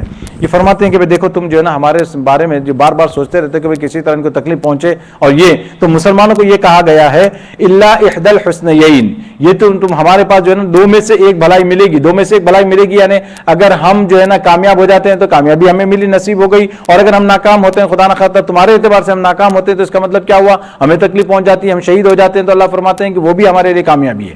تو تم ان کو بتا دو کہ دو میں سے ایک جو بھی ہے وہ ہمارے لیے کامیابی. مومن کا معاملہ تو یہ نہ کبھی اس کی ناکامی ہے ہی نہیں. مومن اگر اچھی حالت میں ہے تو اللہ کا شکر ادا کرتا ہے تو وہ بھی اس کے لیے بہتر ہے، اور وہ تکلیف میں ہوتا ہے تو صبر کرتا ہے وہ بھی اس کے لیے حق میں بہتر ہے. تو فرمایا مومن کا معاملہ دونوں ہاتھوں میں، جس کو آپ کہتے ہیں دونوں ہاتھوں میں لڈو ہیں اس کو مسئلہ ہی نہیں. تو اس وجہ سے فرمایا کہ الا احدى الحسنيين ونحن نتربص بكم ان يصيبكم الله بعذاب من عنده. ہاں ہم اس بات کا انتظار کر رہے ہیں کہ اللہ تمہیں کوئی سزا دے، اور یہ ہو سکتا ہے کہ وہ سزا ہمارے ہاتھوں ہی تم کو اللہ تبارک تعالیٰ پہنچائے. یہ اس کے بعد فرمایا قل انفقوا طوعا وكرها لن يتقبل منكم، کہہ دیجئے کہ آپ تم اپنا مال خوشی خوشی چندے میں دے دو یا بد دلی سے، وہ تم سے ہرگز قبول نہیں کیا جائے گا. اب اللہ تبارک و تعالیٰ فرماتے ہیں کہ بھائی دیکھیے یہی اس کا جو ابھی جد بن قیس کی جو بات آئی تھی نا، اس نے کیا کیا تھا، اس نے کہا تھا کہ بھائی میں آ نہیں سکتا، میں فتنے میں پڑ جاؤں گا، بس یہ کر سکتا ہوں ایسا کہنا اب میں مال دے دیتا ہوں، میرا مال لے کے جائیں، یعنی میں جو ہے چندہ دے دیتا ہوں، میں مجھے جو ہے نا. اسی وجہ سے قرآن کیا کہتا ہے، بھائی جہاں پہ اللہ کے راستے میں نکلنا ہو جان مال دونوں، پیسے دے کے تو بھیجنے والے بہت مل جائیں گے. ایک چیک لکھ دیا کوئی مسئلہ ہی نہیں، آپ اپنی جگہ بیٹھے ہیں صاحب آپ کے لیے کام ہو رہا ہے، نہیں، یہ ایسا نہیں دین کا معاملہ. تو یہاں اس نے کہا کہ بھائی میں تھوڑا مال دیتا ہوں، اللہ فرماتے ہیں اس کا مال قبول نہیں کیا جائے گا. طوعا وكرها لن يتقبل منكم انكم كنتم قوما فاسقين. اس کے بعد اللہ فرماتے ہیں کہ وما منعهم ان تقبل منهم نفقاتهم الا انهم كفروا بالله، ان کے چندے قبول کیے جانے میں رکاوٹ کی کوئی اور وجہ اس کے سوا نہیں کہ انہوں نے اللہ اور اس کے رسول کے ساتھ کفر کا معاملہ کیا ہے. اور اس کے بعد اللہ فرماتے ہیں ولا يأتون الصلاة الا وهم كسالى، اور جب نماز کے لیے آتے ہیں تو فرماتے ہیں کسمساتے ہوئے آتے ہیں. نماز کے لیے آتے ہیں تو لفظ بھی بڑا کسمساتا ہوا ہے، نہیں ترجمہ بہتر. اور فرمایا کہ ولا ينفقون الا وهم كارهون، اور کسی نیکی میں خرچ کرتے ہیں تو جو فرماتے ہیں برا مانتے ہوئے خرچ کرتے ہیں، یہ دل نہیں مان رہا بس خرچ کرنا ہے، کیونکہ لوگ دیکھیں گے کہ بھائی وہ اینڈ آف دا ایئر پہ جو ہے نا وہ لسٹ آتی ہے کہ بھائی کس نے کتنا چندہ دیا ہے، کتنے وہ، تو آدمی کہتا ہے بھائی یار کچھ تو دے دو. یہ کہ بازو بیٹھے ہوئے ہیں سب چیک لکھ رہے ہیں، تو اب آپ نے کہا یار سب کچھ نہ کچھ ہاتھ اٹھا رہا ہے، کوئی چیک لکھ رہا ہے، میں کیا کروں؟ کچھ تو اس وقت آدمی یہ جو ہوتا ہے نا شرما شرمی میں دینا والی، شرما حضوری میں جس کو کہتے ہیں، یہ والی بات. تو اللہ تبارک تعالیٰ فرماتے ہیں کہ یہ نفاق کی نشانیاں ہیں کہ نماز میں سستی کرنا، اللہ کے راستے میں دینے میں جو ہے نا کاہلی کرنا، اور جو ہے نا جب ایسے معاملہ ہو تو اپنے آپ کو بچا کے جو ہے نا تھوڑا بہت پیسہ دے کے نکل جانا کہ بھائی ٹھیک ہے میں نہیں آ رہا اس فلاں پروٹیسٹ میں نہیں آ سکتا، میری طرف سے جو ہے نا کسی کو اسپانسر کر دیتا ہوں، لے جاؤ. یہ ساری چیزیں وہی اللہ نے فرمایا کہ یہ سب چیزیں ہو چکی ہیں پہلے. آج کا انسان سمجھتا ہے کہ ہماری ایجاد ہے کہ ہم بچ گئے. فلا تعجبک اموالهم ولا اولادهم انما يريد الله ليعذبهم بها في الحیاۃ الدنیا. اللہ تبارک و تعالیٰ فرماتے ہیں تمہیں ان کے مال و اولاد و کثرت سے جو ہے نا تعجب نہیں ہونا چاہیے، یعنی اللہ نے ان کو خوب مال دیا، خوب دولت دی ہے، تو اس کی وجہ سے تمہیں تعجب نہیں ہونا چاہیے. کیوں؟ اللہ تبارک و تعالیٰ تو یہ چاہتے ہیں کہ انہی چیزوں سے ان کو دنیاوی زندگی میں عذاب دیں. اللہ کیا فرماتے ہیں کہ انہی سے اللہ چاہتے ہیں کہ ان کو دنیاوی زندگی میں ان کو عذاب دیں. اور اللہ تبارک و تعالیٰ دنیاوی زندگی میں کیسے عذاب دیں گے ان کو؟ کئی طریقے ہیں اس کے، اور کئی طریقے یعنی آسانی کے ساتھ یہی ہے کہ اللہ تبارک و تعالیٰ نے ان کو اسی میں پھنسا دیا اور اللہ اور اس کے رسول سے غافل کر دیا، تو یہی ان کے لیے سب سے بڑا عذاب ہو گیا. اور اگر یہ عذاب کو اس کو عذاب نہ سمجھیں تو اللہ تبارک و تعالیٰ فرماتے ہیں کہ بھئی کل کے دن کیا ہوگا کہ آپ کے مال میں کمی ہو گئی، آپ کی اولاد میں کمی ہو گئی، اس میں نقصان آ گیا یا سب کچھ ہو گیا. تو ہمیشہ انسان کے پیچھے یہ بیک گراؤنڈ میں لگا ہے کہ بھئی آج ہے کل ختم ہو جائے گا، اگر میں مال کو آگے نہیں بڑھاؤں گا تو یہ مال رکھے رکھے ختم ہو جائے گا. تو آدمی کو رات دن اسی کی فکر میں لگا ہوا ہے. تو اللہ تبارک و تعالیٰ فرماتے ہیں کہ ان کے لیے عذاب ہے. اس طرح ہم نے ان کو جو ہے نا عذاب میں یہاں سے مبتلا کیا ہے. اور وتزهق انفسهم، اور ان کی جان بھی کفر کی حالت میں نکلے گی. وتزهق انفسهم وهم کافرون. اور اللہ فرماتے ہیں کہ جان بھی جو ہے نا یعنی کتنی سخت وارننگ ہے، کتنی سخت بات اللہ تبارک و تعالیٰ نے بیان فرمائی ہے. ويحلفون بالله انهم لمنكم وما هم منكم ولكنهم قوم يفرقون. یہ اللہ کی قسمیں کھا کر کہتے ہیں کہ وہ تم میں سے ہیں. اللہ فرماتے ہیں حالانکہ وہ تم میں سے نہیں ہے، بلکہ ولكنهم قوم يفرقون، بلکہ یہ ڈرپوک ہیں، یہ تو ڈرتے ہیں آپ سے، یعنی آپ سے ڈر کے قسمیں کھا رہے ہیں کہ بھئی قسمیں کھا کھا کر اپنی بتانا چاہتے ہیں کہ ہم مسلمان ہیں، ہم آپ کے ساتھ ہیں. لو يجدون ملجأ ومغارات ومدخلا لولوا اليه وهم يجمعون. اللہ تبارک و تعالیٰ کیسی بات بیان فرماتے ہیں کہ اگر ان کو کوئی پناہ گاہ مل جائے، اگر ان کو کوئی غار مل جائے، اگر ان کو کوئی ایسی جگہ مل جائے گھس کے بیٹھنے کی، تو اللہ فرماتے ہیں کہ وہ بھاگ جائیں گے وہاں پہ. یعنی کوئی چیز نہیں ملی اس وجہ سے آ کے آپ کے سامنے قسمیں کھا کے کہتے ہیں کہ بھئی ہاں اگر ان کو کوئی پناہ مل جاتی تو وہ ادھر کا رخ کرتے اور وہ یہاں سے جو ہے نا بھاگ جاتے. یعنی یہ ایمان کا اعلان کیوں کر رہے ہیں؟ کیونکہ ان کے پاس اور کوئی پناہ گاہ نہیں ہے، اس وجہ سے یہ مجبوری ہے ان کی. یہ ومن من يلمزك في الصدقات فإن أوتوا منها رضوا ولو من هذا هم يسخطون. اللہ تبارک و تعالیٰ فرماتے ہیں اور انہی منافقین میں وہ بھی ہیں جو صدقات کی تقسیم کے بارے میں آپ کو تانا دیتے ہیں. انہیں نبی پاک علیہ الصلوۃ والسلام کو بھی ان لوگوں نے تانے دیے. ان لوگوں نے کہا کہ اچھا اپنے قریشیوں کو اتنا دے رہے ہو، اپنے ان کو اتنا دے رہے ہو، مہاجرین کو اتنا دے رہے ہو، ہمیں تو کچھ بھی نہیں ملا. اس طریقے سے جو نا یہ بات آئی. فإن أوتوا منها رضوا ولو يؤتوا منها هم يسخطون. اللہ فرماتے ہیں کہ اور اگر ان کی مرضی میں کے مطابق ان کو دے دیا جائے تو راضی ہو جاتے ہیں، اور اگر اس میں نہ دیا جائے تو ذرا سی دیر میں جو ہے نا وہ ناراض ہو جاتے ہیں. اللہ تبارک تعالیٰ ان کی پکچر بتاتے ہیں کہ دیکھو یہ کیسے ہیں. تو اب یہ جو ہے نا بعض منافقین نے نبی پاک علیہ الصلوۃ والسلام کی تقسیم پر اعتراض کیا تھا. تو اللہ کے رسول صلی اللہ علیہ وسلم فرمایا کہ اللہ کہ اگر میں بھی انصاف نہ کروں تو دنیا میں اور کون انصاف کرے گا؟ یعنی اگر اللہ کا رسول انصاف نہ کر سکے تو اور کون دنیا میں انصاف کرے گا؟ کہ پھر اس کے بعد جو ہے نا کچھ واقعات میں نقل کیے گئے ہیں، کیونکہ اس کا وقت نہیں ہے، اس میں بتا رہا ہوں کہ میں یہ جو اس طرف اللہ تبارک و تعالیٰ اشارہ فرماتے ہیں وَلَوْ أَنَّهُمْ رَضُوا مَا آتَاهُمُ اللَّهُ وَرَسُولُهُ وَقَالُوا حَسْبُنَا اللَّهُ وَسَيُؤْتِينَا اللَّهُ وَرَسُولُهُ إِنَّا إِلَى اللَّهِ رَاغِبُونَ. اور فرماتے ہیں کہ جو کچھ بھی اللہ اور اس کے رسول نے دے دیا تھا کیا اچھا ہوتا کہ اس پر راضی رہتے، جو کچھ بھی ان کو مل گیا تھا کیا اچھا ہوتا کہ اس کے اوپر راضی رہتے. وقالوا حسبنا اللہ، اور یہ کہتے کہ اللہ ہمارے لیے کافی ہے، آئندہ اللہ اپنے فضل سے ہمیں نوازے گا. اور اللہ اس کا رسول بھی تو فرماتے ہیں کہ ہم تو اللہ ہی سے لو لگائے ہوئے. اللہ تعالیٰ فرماتے ہیں کاش کہ ان کی زبانوں پر یہ جملے ہوتے، ان کی یہ اقوال ہوتے، بجائے اس کے کہ ان لوگوں نے نبی پاک علیہ الصلوۃ والسلام پر یہ کر دیا. اب اس کے بعد چونکہ بات چل رہی تھی کہ صدقات وغیرہ کی، یہاں سے اللہ تبارک و تعالیٰ نے وہ جو آیت ہے نا مشہور آیت ہے، یہ آیت نمبر 60 ہے سورہ توبہ کی. تو یہ وہ آیت ہے جس کے اندر اللہ تبارک و تعالیٰ نے وہ جو مضامین بیان فرمائے کہ بھئی زکوٰۃ کس کس کو دی جا سکتی ہے، کتنے لوگوں کو دی جا سکتی ہے، کن قسم کے لوگوں کو زکوٰۃ دی جا سکتی ہے، ان کو اللہ تبارک و تعالیٰ نے فرمایا انما الصدقات للفقراء والمساکین والعاملین. اس آیت کے اندر اللہ تبارک و تعالیٰ بیان فرماتے ہیں اور اللہ نے بیان فرمایا کہ دیکھیے صدقات تو دراصل حق ہے فقیروں کا، مسکینوں کا اور ان اہلکاروں کا جو صدقات کی وصولی پر مقرر ہوتے ہیں، اور ان کا جن کی دلداری مقصود ہے، نیز ان غلاموں کے آزاد کرنے میں اور قرضداروں کے قرضے ادا کرنے میں اور اللہ کے راستے میں اور مسافروں کی مدد میں خرچ کیا جائے. یہ ایک فریضہ ہے اللہ کی طرف سے. اب یہاں پہ دیکھیں اللہ تبارک و تعالیٰ نے کیٹیگریز بیان فرمائی ہے. صدقات للفقراء والمساکین، فقراء مساکین تو ہم سمجھتے ہیں عموماً کہ بھئی جو غریب ہو جس کے پاس رہنے کے لیے، یعنی مطلب یہ کہ وہ اس کی اپنی اینڈ میٹ نہیں کر سکتا ہو پوری طرح سے، یعنی آدمی کما بھی رہا ہے. بہت سی مرتبہ ایسا ہوتا ہے کہ بھئی زکوٰۃ کس کو دی جاتی ہے، آپ یہ سمجھتے ہیں کہ بھئی آدمی ہٹا کٹا ہے، کھا پیتا ہے، گھر میں سب کچھ کام چل رہا ہے، لیکن یہ کہ اس کے پاس اتنی سیونگ نہیں ہوتی اس کے پاس، یہ بیچارہ کما تو رہا ہے، جتنا کما رہا ہے وہ سب کچھ خرچ ہو جاتا ہے، اور جو ہے نا کوئی اس کے پاس ایسی چیز ایکسٹرا نہیں ہوتی. تو اللہ تبارک و تعالیٰ فرماتے ہیں کہ ایسے لوگوں کو جو ہے نا صدقات دینا چاہیے. ویسے تو زیادہ حق مستحق تو کون ہوں گے، تو اس سے بھی کم، اس سے بھی زیادہ ضرورت مند جو، لیکن یہ لوگ وہ ہوتے ہیں کہ جو اپنی سفید پوشی کا بھرم رکھنے کے لیے جو ہے نا کسی کے سامنے ہاتھ نہیں پھیلاتے، کسی سے پوچھتے نہیں. تو ایسے لوگوں کو دینے کی زیادہ ذمہ داری ہے ہماری. کیوں کہ تاکہ جو ہے نا ان کا کام آسانی کے ساتھ چل سکے. اور بہت سی مرتبہ اتنی تنگی ترشی ہوتی ہے کہ وہ بتا بھی نہیں سکتے کسی کو.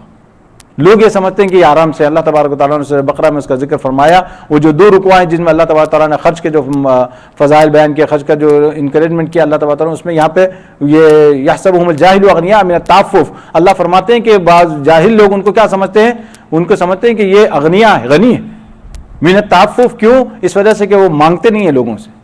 جب لوگوں سے مانگتے نہیں، انہوں نے اپنی عزت کا بھرم قائم رکھا ہوا ہے، تو لوگ یہ سمجھتے ہیں کہ تو مالدار ہیں. اللہ فرماتے ہیں کہ وہ زیادہ حقدار ہیں، زیادہ ضرورت مند ہیں، ان کو زیادہ دو. تو یہ صدقہ فقراء اور مساکین اور عاملین علیہ. اور اسی طریقے سے جو زکوٰۃ وصول کرنے والے ہیں، زکوٰۃ وصول کرنے والوں کو بھی اس میں زکوٰۃ میں سے جو دیا جائے گا. تو زکوٰۃ وصول کرنے والوں کو جو دیا جاتا ہے، زکوٰۃ وصول کرنے والے چاہے مالدار ہو، یہ بات یاد رکھ لیں، زکوٰۃ وصول کرنے والے چاہے مالدار ہوں ان کو دیا جائے گا. لیکن یہ جو زکوٰۃ وصول کرنے والوں کو جو دیا جائے گا وہ زکوٰۃ میں سے زکوٰۃ کے حساب سے نہیں دیا جائے گا، بلکہ وہ اجرت کے طور پر دیا جائے گا. ان کی یہ اجرت ہے، انہوں نے جو اپنا ٹائم لگایا اس کی یہ اجرت ہے. پیچھے کہ آپ اس کے لیے کام کریں، بس وہ ایک ادارہ ہے، بس آپ اس کے لیے کام کریں گے. والعاملین علیہ والمؤلفۃ قلوبہم، اور فرمائے کہ بھئی یہ جو دلداری مقصود ہو کسی کی، یہ دلداری کا معاملہ کیا ہے. یہ اس زمانے میں جو ہے نا نئے مسلم جو آتے تھے، اسلام لے آتے تھے، ابھی اسلام لائے ہیں، تو اسلام میں جو ہے نا ان کا دل لگا رہے اور ان کی جو ہے نا دل جمی رہے، اس کے لیے جو ہے نا ان کو دیا جاتا تھا. اور اس میں جو ہے نا صدقات کا مد جو ہے نا ان کے اندر خرچ کیا جاتا تھا. اور بعض مرتبہ ایسا ہوتا تھا کہ بھئی جو ہے نا وہ اسلام کے قریب ہیں، لیکن کسی وجہ سے ذرا سا آگے پیچھے ہو رہے ہیں، تو تھوڑا سا ان کے ساتھ داد و دہیش کا معاملہ کر دیا جائے تو وہ اسلام لے آئے. اور اس طریقے سے بہت سے ایسے واقعات ملتے ہیں کہ اللہ کے رسول صلی اللہ علیہ وسلم نے یہ کیا ہے کہ کبھی تو جو ہے نا کبھی قبیلے کا سردار ہے، دیکھا کہ بھئی اگر یہ اسلام لے آئے گا تو پورا قبیلہ اسلام لے آئے گا، تو اللہ کے رسول صلی اللہ علیہ وسلم نے اس کے ساتھ بھی جو ہے نا داد و دہیش کا معاملہ فرمایا اچھی طرح سے. اس کی وجہ سے وہ اسلام لے آیا تو سارا قبیلہ اسلام لے آیا. تو یہ جو چیزیں ہیں، یہ چیزیں جو ہے نا ایسی ہیں کہ ان کی صرف دل جمعی کے لیے، یہ یہاں پہ ایسا لگتا ہے کہ بھئی جو ہے کہ آپ لالچ دے کے ان کو اسلام کے، یعنی لالچ کے کچھ واقعات تو ملتے ہیں، زبردستی کا کوئی ایک واقعہ بھی نہیں ملتا اسلام میں داخل کرانے کا. لوگوں نے الٹا کر دیا، اسلام پہ تانا تو دیا کہ بھئی اسلام تلوار سے پھیلا. یار بھئی اگر یہ بولتے کم از کم کہ بھئی ہاں کو دے دلا کے تم اسلام لائے تو کچھ بات شاید سمجھ میں آتی، مگر معاملہ الٹا ہے. اور وہاں پر جو داد و دہیش وغیرہ جو کچھ یہ تھا معاملہ، وہ اللہ کے رسول صلی اللہ علیہ وسلم کی جو مزاج شناسی تھی، آپ جیسے لوگوں کو جانتے تھے، ان کی طبیعتوں سے واقف تھے، یہ کس قسم کا آدمی ہے، اس کے ساتھ کیسے معاملہ کیا جانا، اس کے ساتھ کیسے سلوک ہونا چاہیے. آپ صلی اللہ علیہ وسلم دیکھتے کہ بھئی بعض لوگ ایسے ہیں، نہ وہ جو ہے نا کسی اور چیز سے مانتے ہیں، نہ جنگ و جدال سے مانتے ہیں، ان کے ساتھ اگر آپ تھوڑا سا احسان کر دیں تو وہ آپ کی بات مان لیں گے اور آپ کے جو ہے نا غلام بن جائیں گے. تو اس طریقے سے دیکھ اللہ کے رسول صلی اللہ علیہ وسلم کا مقصد یہ کہ کسی طرح یہ اسلام قبول کرے، کیوں جہنم میں جانے سے بچ جائے، بس یہ آپ کا مقصد ہوتا تھا. تو اللہ کے رسول صلی اللہ علیہ وسلم نے طرح، لیکن یہ کہ یہاں پہ جو ہے نا فیصلہ ہے متفقہ کہ بھئی یہ زکوٰۃ کی رقم سے جو ہے نا یہ جو دلداری کے لیے غیر مسلموں کو نہیں دیا جائے گا. یہ نئے مسلم جو ہوں گے، اسلام لے آئے ہوں گے، ابھی اسلام میں سیٹل ہو رہے ہیں، ان کے لیے جو ہے نا یہ چیزیں خرچ کی جائے گی. وفر رقاب، اور جو ہے نا غلاموں کی آزادی کے بارے میں. اور غلاموں کی آزادی کا معاملہ یہ ہے کہ بھئی اس زمانے میں ہوتا ہے غلاموں کی کئی قسمیں ہوتی تھی. تو ایک غلام کی قسم وہ ہوتی تھی کہ جس کو جو ہے نا اپنا آقا یہ کہہ دے کہ بھئی تیرے اندر کمانے کی صلاحیت ہے، تو فلانا جو ہے نا تو کمپیوٹر کا جو ماہر آدمی ہے، تو ایسا کر بھائی تو مجھے سالانہ جو مجھے $25,000 دے دینا، اور جو ہے نا اس کے بعد 5 سال کے بعد تو آزاد، فار ایگزامپل. تو مثال آج کے دنوں نام، تو جب اگر یہ آپ اس سے جو ہے نا معاہدہ کر لیں تو یہ کہتے ہیں کہ اگر یہ معاہدہ ہو جائے تو اب آپ اس غلام کی مدد کر سکتے ہیں زکوٰۃ کی رقم سے، تاکہ وہ جلد سے جلد آزاد ہو جائے. ٹھیک ہے، کیونکہ وہ جو اب جو کمائی کرے گا ہے تو غلام ہونے کی حیثیت سے جو کچھ بھی وہ کمائے گا وہ آقا کا ہوگا. لیکن شریعت نے یہاں پہ اس قسم کے غلام کو جو ہے نا اجازت دی، اس کو مکاتب کہا جاتا ہے. اس کو اجازت دی شریعت نے کہ بھئی یہ جو کمائی کرے گا یہ اس کی کمائی اپنی ہوگی، اور یہ آقا کو جو ہے نا وہ دیتا رہے گا جہاں تک وہ رقم پوری ہو جائے گی، پھر وہ آزاد ہو جائے گا. والغارمین یعنی جو مقروض ہوں، جو لوگ مقروض ہوں، ان مقروض لوگوں کو بھی جو ہے نا قرضے کے ادائیگی کے لیے جو ہے نا یہ دیا جا سکتا ہے. یہ امریکن مقروضوں کی بات نہیں ہو رہی جو 30 سال کے قرضے لے کے بیٹھ جاتے ہیں، یہ ان کی بات نہیں ہو رہی. کہ یہ جو ظاہر ہے کہ واقعی جو ورنہ تو سارے ہی محتاج ہیں، پھر سب کو جو ہے نا زکوٰۃ یہ وفی سبیل اللہ، یہ وفی سبیل اللہ، اور اسی طریقے سے فی سبیل اللہ، یہ زکوٰۃ کا معاملہ فی سبیل، زکوٰۃ فی سبیل اللہ کا معاملہ یہ جو ہے بہت اہم ہو گیا ہے آج کل کے حساب سے۔ یہ زکوٰۃ فی سبیل اللہ کا معاملہ کیا ہے کہ بھائی ہر چیز کو ان لوگوں نے فی سبیل اللہ کی کیٹیگری میں ڈال دیا ہے۔ یعنی فی سبیل اللہ کا مطلب کیا ہوا کہ ان لوگوں نے کہا کہ بھائی مسجد میں لگانا ہے فی سبیل اللہ ہے، یہ جو ہے نا اسکول بنانا یہ فی سبیل اللہ ہے، کسی کو جو ہے نا دواخانے بناؤ، شفا خانے بناؤ، یہ کالج، یعنی جو کام جو رفاع عام کے لیے ہو سکتے ہیں اس کو جو ہے نا ان لوگوں نے فی سبیل اللہ کی کیٹیگری میں ڈال دیا، اور ڈال کے جو ہے نا وہاں پہ زکوٰۃ کی رقم استعمال کی جا رہی ہے۔ اگر زکوٰۃ کی رقم ان چیزوں میں استعمال کی جائے تو اس کی اجازت نہیں ہے، کیونکہ زکوٰۃ کے لیے یہ ضروری ہے کہ بھئی کسی کو مالک بنائیں، آپ کسی کو مالک بنائیں۔ اسی وجہ سے زکوٰۃ کی رقم سے آپ کسی لاوارث کے کفن دفن کا انتظام بھی نہیں کر سکتے، کیونکہ مردہ جو ہے کسی چیز کا مالک نہیں بنتا۔ تو اس وجہ سے جو ہے نا بہت سی چیزیں ایسی ہے، زکوٰۃ آپ کی مسجد میں نہیں لگ سکتی، اور زکوٰۃ مینٹیننس میں نہیں لگ سکتی، بلڈنگ میں نہیں لگ سکتی، زکوٰۃ جو ہے نا ایسی چیزوں میں نہیں جہاں پہ کسی کی ملکیت نہ ہو۔ تو اس وجہ سے جو ہے نا زکوٰۃ کے لیے مالک بنایا جانا ضروری ہے۔ اور یہ جو چیزیں ہیں یہ عام طور پر جو خاص طور پر اگر آپ جیسے مثال کے طور پر مسجد کے مینٹیننس میں لگائیں یا مسجد کی تعمیر میں لگائیں، تو جس نے زکوٰۃ دی وہ خود بھی اس کو استعمال کر رہا ہے، یعنی اپنی زکوٰۃ خود ہی استعمال کر رہا ہے۔ سمجھ رہے ہیں آپ کی زکوٰۃ خود ہاتھ ہی پہ پلٹ کے آ رہی ہے، آپ اپنی زکوٰۃ کو خود ہی استعمال فرما رہے ہیں۔ اور دوسری بات یہ ہے اتنا ایک ذہن میں رکھ لیں کہ اگر فی سبیل اللہ کے اندر یہ ساری چیزیں داخل شمار کی جائیں تو پھر اللہ تبارک و تعالیٰ کو کیا ضرورت تھی اتنی لمبی آیت بیان کرنے کی؟ انما الصدقات للفقراء والمساکین والعاملین علیہا والمؤلفۃ قلوبہم وفی الرقاب والغارمین۔ اللہ کہتے تھے کہ بھئی صدقات فی سبیل اللہ کے لیے کر دو، کافی ہے۔ اب جو بھی مد لے لیں، ہر مد کے لیے فی سبیل اللہ کافی تھا۔ ٹھیک ہے، جو سمجھ میں آ رہا ہے؟ افطار کا ٹائم قریب ہے ویسے انشاءاللہ، لیکن جی وہ آئے گی انشاءاللہ، کل بات کریں گے اس پہ انشاءاللہ۔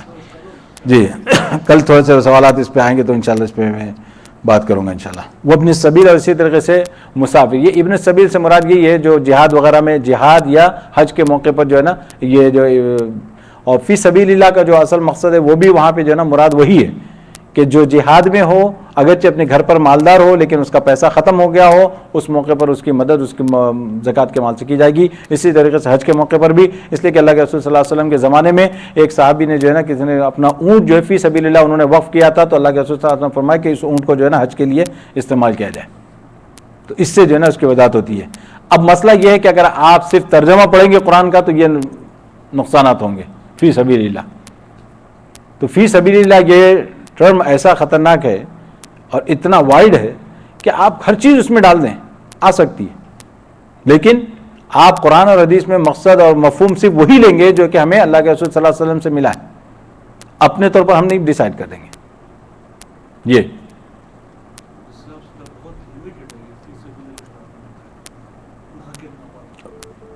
بہت وائڈ ہے، اس میں اتنی کیٹیگریز تو اللہ کے رسول صلی اللہ علیہ وسلم نے بتا دی۔ اللہ کے رسول صلی اللہ تبارک تعالیٰ نے خود اتنی جو ہے نا وہ کیٹیگریز تو بتائیں گے، انڈیویجول کی نہیں، ویسے عام طور پہ تو یعنی یہ سب جو ہے نا فی سبیل اللہ ہی میں آتے ہیں، ویسے اوورال جو ہے نا، لیکن جو لٹرل میننگ ہے فی سبیل اللہ کے اس اعتبار سے یہ سب آتے ہیں۔ لیکن مسئلہ یہ ہے کہ فی سبیل اللہ کی جو ٹرمینالوجی ہم استعمال کرتے ہیں کہ وہ فی سبیل اللہ یہ بھی جائز ہے، یہ بھی فی سبیل اللہ، یہ بھی فی سبیل اللہ، یعنی کوئی بھی نیک کام اس کو آپ فی سبیل اللہ سمجھیں، تو فرماتے ہیں کہ یہ اس میں نہیں آئے گا۔ ٹیکنیکلی جو ہے نا آپ کو کسی کو مالک بنانا ضروری، تبھی جا کے آپ کی زکوٰۃ قبول ہوگی۔ صرف زکوٰۃ، یہاں بھی ایک بات یہ بھی آتی ہے کہ زکوٰۃ صرف نکال دینا ہی کافی نہیں ہے، بلکہ زکوٰۃ مستحق تک پہنچے یہ بھی آپ کی ذمہ داری ہے۔ تو اس کا آپ کا سوال کا جواب آ جائے گا کہ بھئی وہ چیریٹی آرگنائزیشنز ہیں، وہ یوں کرتی ہیں وہ کرتی ہیں، آپ اس سے نکال سکتے ہیں اس کو۔ یہ آپ کی ذمہ داری ہے کہ آپ کی زکوٰۃ صحیح مصرف میں استعمال بھی ہو۔ جی وَمِنْهُمُ الَّذِينَ يُؤْذُونَ النَّبِيَّ وَيَقُولُونَ هُوَ أُذُنٌ قُلْ أُذُنُ خَيْرٌ لَكُمْ، اور جو ہے نا انہی منافقین میں وہ لوگ بھی ہیں جو نبی پاک علیہ الصلوۃ والسلام کو دکھ پہنچاتے ہیں اور آپ صلی اللہ علیہ وسلم کے بارے میں یہ کہتے ہیں کہ ہوا اذن، یعنی یہ تو جو ہے نا سراپا کان ہے، یعنی نبی پاک علیہ الصلوۃ والسلام کے بارے میں وہ کہتے ہیں کہ یہ تو کان ہے، یعنی مطلب ہے کہ نعوذ باللہ ان کا کہنا یہ تھا کہ ان کو منوانا کوئی مسئلہ نہیں ہے، ان کے سامنے ہم جا کے جھوٹی قسمیں کھا لیں گے، یہ تو بات سن لیں گے ہماری، یہ تو ان کو کچھ سمجھ یعنی ان کے اپنے مطابق یہ سمجھتے ہیں کہ ان کو سمجھ نہیں ہے، یہ ہمارا عذر قبول کر لیتے ہیں۔ اللہ کے رسول صلی اللہ علیہ وسلم کے اپنی شریفانہ اخلاق کی وجہ سے آپ صلی اللہ علیہ وسلم کا عذر قبول فرما رہے ہیں، اور یہ ان کو یوں سمجھتے ہیں کہ بھئی ان کو تو کچھ پتہ ہی نہیں ہے، یہ تو اذن ہے، یعنی مطلب جو بولو وہ یہ قبول کر لیتے، اذن کا مطلب یہ، نعوذ باللہ۔ اللہ تبارک و تعالیٰ فرماتے ہیں کہ قل هو اذن قل اذن خیر لکم، آپ کہہ دیجئے کہ وہ کان ہے اس چیز کے لیے جو تمہارے لیے بھلائی ہے۔ اللہ فرماتے ہیں کہ رسول کا معاملہ ایسا نہیں ہے، رسول سب سنتے ہیں اور سب سمجھتے ہیں، لیکن وہ اپنی کریمانہ اخلاق کی بنا پر جو ہے نا، اور اس کے بعد اللہ تبارک و تعالیٰ فرماتے ہیں آگے کی آیت میں یحلفون باللہ لکم لیرضوکم، اب یہ فرماتے ہیں کہ یہ جو ہے نا قسمیں کھاتے ہیں تاکہ آپ کو راضی کریں، واللہ ورسولہ حق ان یرضوہ ان کانوا مؤمنین، اور اللہ تبارک و تعالیٰ فرماتے ہیں اللہ اور اس کے رسول اس بات کے زیادہ حقدار ہیں کہ آپ ان کو راضی کریں۔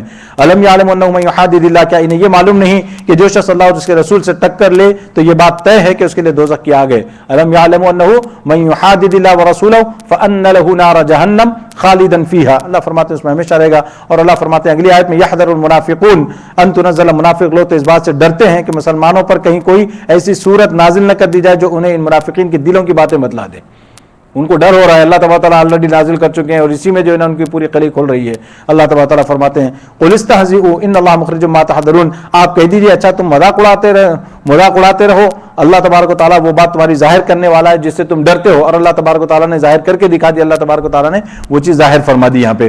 اور اس کے بعد وَلَئِن سَأَلْتَهُمْ لَيَقُولُنَّ إِنَّمَا كُنَّا نَخُوضُ وَنَلْعَبُ، اور اگر تم ان سے پوچھو تو یہ یقیناً یہی کہیں گے کہ ہم تو ہنسی مذاق اور دل لگی کر رہے تھے۔ کیا کہہ دیجئے آپ کہ کیا تم اللہ اور اس کی آیتوں اور اس کے رسول کے ساتھ دل لگی کر رہے تھے؟ قل اب اللہ وآیاتی ورسولہ کنتم تستہزئون، اللہ تبارک تعالیٰ فرماتے ہیں کہ تم ان کے ساتھ دل لگی کر رہے تھے۔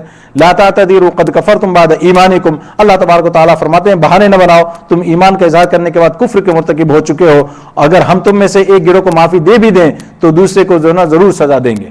اللہ فرماتے ہیں کہ اگر کوئی ایمان لے آتا ہے تو پھر دوسرا گروہ اگر ایمان نہیں لاتا ہے تو پھر اس کے اعتبار سے ان کو سزا ملے گی، کیونکہ وہ لوگ مجرم ہیں بأنہم کانوا مجرمین۔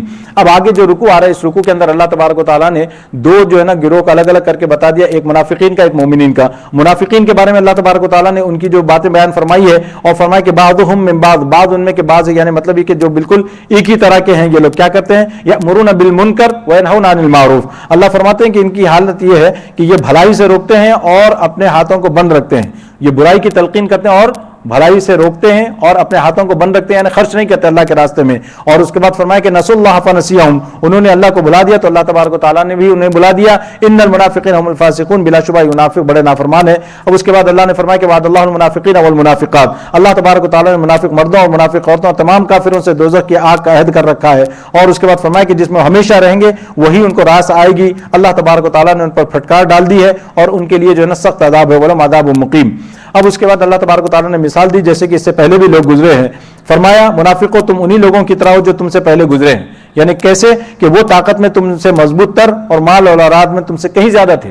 اللہ فرماتے ہیں کہ تم یہ سمجھ رہے ہو تم سے پہلے بھی قومیں ایسی گزر چکی ہیں جو کہیں مضبوط تھی تم سے زیادہ، چنانچہ انہوں نے اپنے حصے کے مزے اڑا لیے، پھر تم نے اسی طرح اپنے حصے کے مزے اڑائے جیسے تم سے پہلے ان لوگوں نے اپنے حصے کے مزے اڑائے تھے، اور تم بھی ویسی ہی بےہودہ باتوں میں پڑے جیسے وہ پڑے تھے۔ کیسے اللہ تبارک تعالیٰ نے کالذین من قبلکم، یہ جو ہے نا کانوا اشد منکم قوۃ واکثر اموالا واولادا فاستمتعوا بخلاقہم فاستمتعتم بخلاقکم کما استمتع الذین من قبلکم بخلاقہم وخضتم کالذی خاضوا۔ اس کے بعد جو ہے نا اللہ تبارک و تعالیٰ نے ایک آیت کے بعد مومنین کا ذکر فرمایا، اور مومن ایک دوسرے کے جو ہے نا یہ مددگار ہوتے ہیں، اور اللہ نے مومنین کی یہاں پہ تعریف بیان کی اور ان کے اوصاف بیان کیے بالکل اس کے برعکس جو منافقین کی بیان کی تھی اس کے برعکس، یأمرون بالمعروف وینہون عن المنکر، اللہ فرماتے ہیں کہ یہ نیکیوں کا حکم کرتے ہیں اور برائیوں سے روکتے ہیں، اور اللہ اس کے بعد اللہ فرماتے ہیں کہ ویقیمون الصلاۃ، نماز قائم کرتے ہیں، ویؤتون الزکاۃ، زکات ادا کرتے ہیں، ویطیعون اللہ ورسولہ، اور اللہ اس کے رسول کی اطاعت کرتے ہیں، اولئک سیرحمہم اللہ، یہی لوگ ہیں کہ اللہ تبارک و تعالیٰ ان پر رحم فرمائیں گے۔ اس کے بعد اللہ نے جو ہے نا ان کے ساتھ جو وعدہ فرمایا مومنین کے ساتھ اس کا ذکر فرمایا کہ ان کے لیے جنات عدن کا اللہ نے وعدہ فرمایا۔ اس کے بعد جو اگلا رکوع شروع ہو رہا ہے، اس رکوع کے اندر اللہ تبارک و تعالیٰ نے نبی پاک علیہ الصلوۃ والسلام سے فرمایا کہ نبی صلی اللہ علیہ وسلم کافروں اور منافقوں سے جہاد کیجئے اور ان پر سختی سے کام لیجئے، ان پر سختی کیجئے کہ ان کا ٹھکانہ جہنم ہے، کیونکہ یہاں پہ جو ہے نا یہ جاہد الکفار والمنافقین، یہ جو منافقین کا معاملہ ہے، جب مسئلہ یہ کہ منافقین سے جہاد نہیں ہوا اور منافقین سے جہاد ہو نہیں سکتا تھا اس وجہ سے کہ مسلمانوں کے اندر رہتے ہیں اور اپنے آپ کو مسلمان کہتے ہیں، تو اس وجہ سے یہاں پہ جاہد سے مراد کیا ہوگا؟ جاہد سے مراد سختی سے کام لینا، کیونکہ جہاد کے معنی یہی آتے ہیں، اپنے اوپر جو ہے نا سختی اختیار کرنا، مشقت برداشت کرنا، تو اسی وجہ سے یہاں پہ جاہد الکفار والمنافقین، تو اگر صرف کفار کا معاملہ ہو تو جہاد سے مراد وہ مانوی جہاد مراد لیا جا سکتا ہے یا اصطلاحی جہاد مراد لیا جا سکتا ہے، لیکن یہاں پہ وہ بات نہیں ہے، تو یہاں پہ جہاد سے جو لفظی معنی ہوتے ہیں وہ مراد لیے گئے ہیں۔ فرمایا یحلف باللہ ما قالوا، وہ لوگ کہتے ہیں اللہ تبارک و تعالیٰ کے سر میں قسمیں کھاتے ہیں انہوں نے فلانی بات نہیں کہی، وَلَقَدْ قَالُوا كَلِمَةَ الْكُفْرِ، اور اگرچہ انہوں نے جو ہے نا کفر کی بات اس سے پہلے کہی ہے۔ اب یہاں پہ جو ہے نا ایک واقعہ بھی نقل کیا جاتا ہے، اس واقعے کی طرف یہ کیونکہ بہت سے ایسے واقعات ہیں، بہت سے واقعات ہوئے ہیں، خاص طور پر غزوہ تبوک کے موقع پر جاتے ہوئے جو ہے نا لمبا چونکہ راستہ تھا، کئی باتیں یہ منافقین نے جو کچھ ساتھ تھے ان لوگوں نے ایسی باتیں کہی ہے، اور یہاں پہ جو ہے نا ایک عبداللہ ابن ابی نے بھی وہ بات کہی تھی جو آپ کو جو ہے نا سورہ منافقون میں ملے گی کہ بھئی ہم لوگ جو ہے نا عزت والے لوگ یا ذلیل لوگوں کو یہاں سے نکال دیں گے، نعوذ باللہ، وہ جو وہاں آئے گا۔ اور اسی طریقے سے حضرت حذیفہ رضی اللہ تعالیٰ عنہ کی روایت میں معلوم ہوتا ہے کہ بھئی انہوں نے بھی کچھ لوگوں سے سنا، اور دوسرا یہ کہ اور ایک صحابی ہیں جن کے سامنے جو ہے نا ایک ایسی بات کہی گئی ہے جو کفر کی بات تھی، اور آ کر انہوں نے اللہ کے رسول کے سامنے نقل کر دی کہ بھئی یا رسول اللہ فلاں فلاں یہ بات کہہ رہا تھا، تو آپ صلی اللہ علیہ وسلم نے واپسی پر ان سے پوچھا کہ بھئی کیا بات تھی، تو انہوں نے انکار کر دیا، کہا کہ میں نے یہ بات نہیں کہی۔ جب یہ نہیں کہی تو اللہ تبارک و تعالیٰ نے آیت نازل فرمائی، یحلفون باللہ ما قالوا ولقد قالوا کلمۃ الکفر۔ تو جب اللہ تبارک و تعالیٰ نے یہ آیت اتار دی، اور آیت اتارتی جو ہے نا ان کی صداقت معلوم ہو گئی، جنہوں نے آ کے اطلاع دی تھی، اور ان کا جھوٹ ثابت ہو گیا، جنہوں نے قسم بھی کھا لی کہ میں نے یہ بات نہیں کہی تھی۔ جب یہ آیت اتری اور آیت کے ذریعے سے جب بتا دیا گیا تو وہ جو ہے نا پھر وہ تائب ہو گئے، انہوں نے کہا کہ اب اللہ نے راز کھول دیا ہے، اب میں اپنی جو ہے نا اس سے توبہ کرتا ہوں اور وہ ایمان لاتا ہوں۔ پھر وہ فَيَتُوبُوا يَكُنْ خَيْرًا لَهُمْ وَإِن يَتَوَلَّوْا يُعَذِّبْهُمُ اللَّهُ عَذَابًا أَلِيمًا۔ کہ اب جو ہے نا یہاں پر آ کر وہ کہتے ہیں کہ وہ ایمان لے آئے، اور یہاں پہ جو ہے نا ایک بات اور بھی ہے جس کو اللہ تبارک و تعالیٰ نے فرمایا وَلَقَدْ قَالُوا كَلِمَةَ الْكُفْرِ وَكَفَرُوا بَعْدَ إِسْلَامِهِمْ، اور انہوں نے کفر کے اسلام لانے کے بعد وَهَمُّوا بِمَا لَمْ يَنَالُوا، اور انہوں نے ایک ایسی چیز کا ارادہ کیا جس کو کر نہیں پائے۔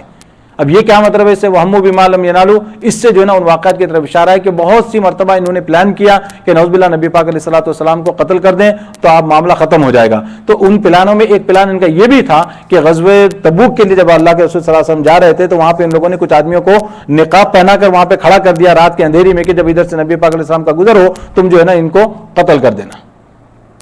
تو اس کا انہوں نے ارادہ کیا۔ یہ وہ موقع تھا جو حضرت حذیفہ رضی اللہ تعالیٰ عنہ کی ان پر نظر پڑ گئی، تو حضرت حذیفہ رضی اللہ تعالیٰ عنہ نے ان کو دیکھا اور اللہ کے رسول صلی اللہ علیہ وسلم کو بتایا، تو اللہ کے رسول صلی اللہ علیہ وسلم سے ایسی زور کی آواز نکالی کہ ان کے اوپر رعب طاری ہو گیا، سب کے اوپر یعنی کچھ نہیں کر سکے۔ اور وہ واقعہ بھی آتا ہے کہ بھئی وہ ان لوگوں نے پلان کیا تھا آپ صلی اللہ علیہ وسلم کو کہ آپ صلی اللہ علیہ وسلم کا سو رہے تھے، تشریف آرام فرما رہے تھے، تو وہاں پہ کافر آ کر جو ہے آپ کی تلوار لے لیے، تو وہ سارے واقعات جو ہے اس کے تحت نقل کیے جاتے ہیں۔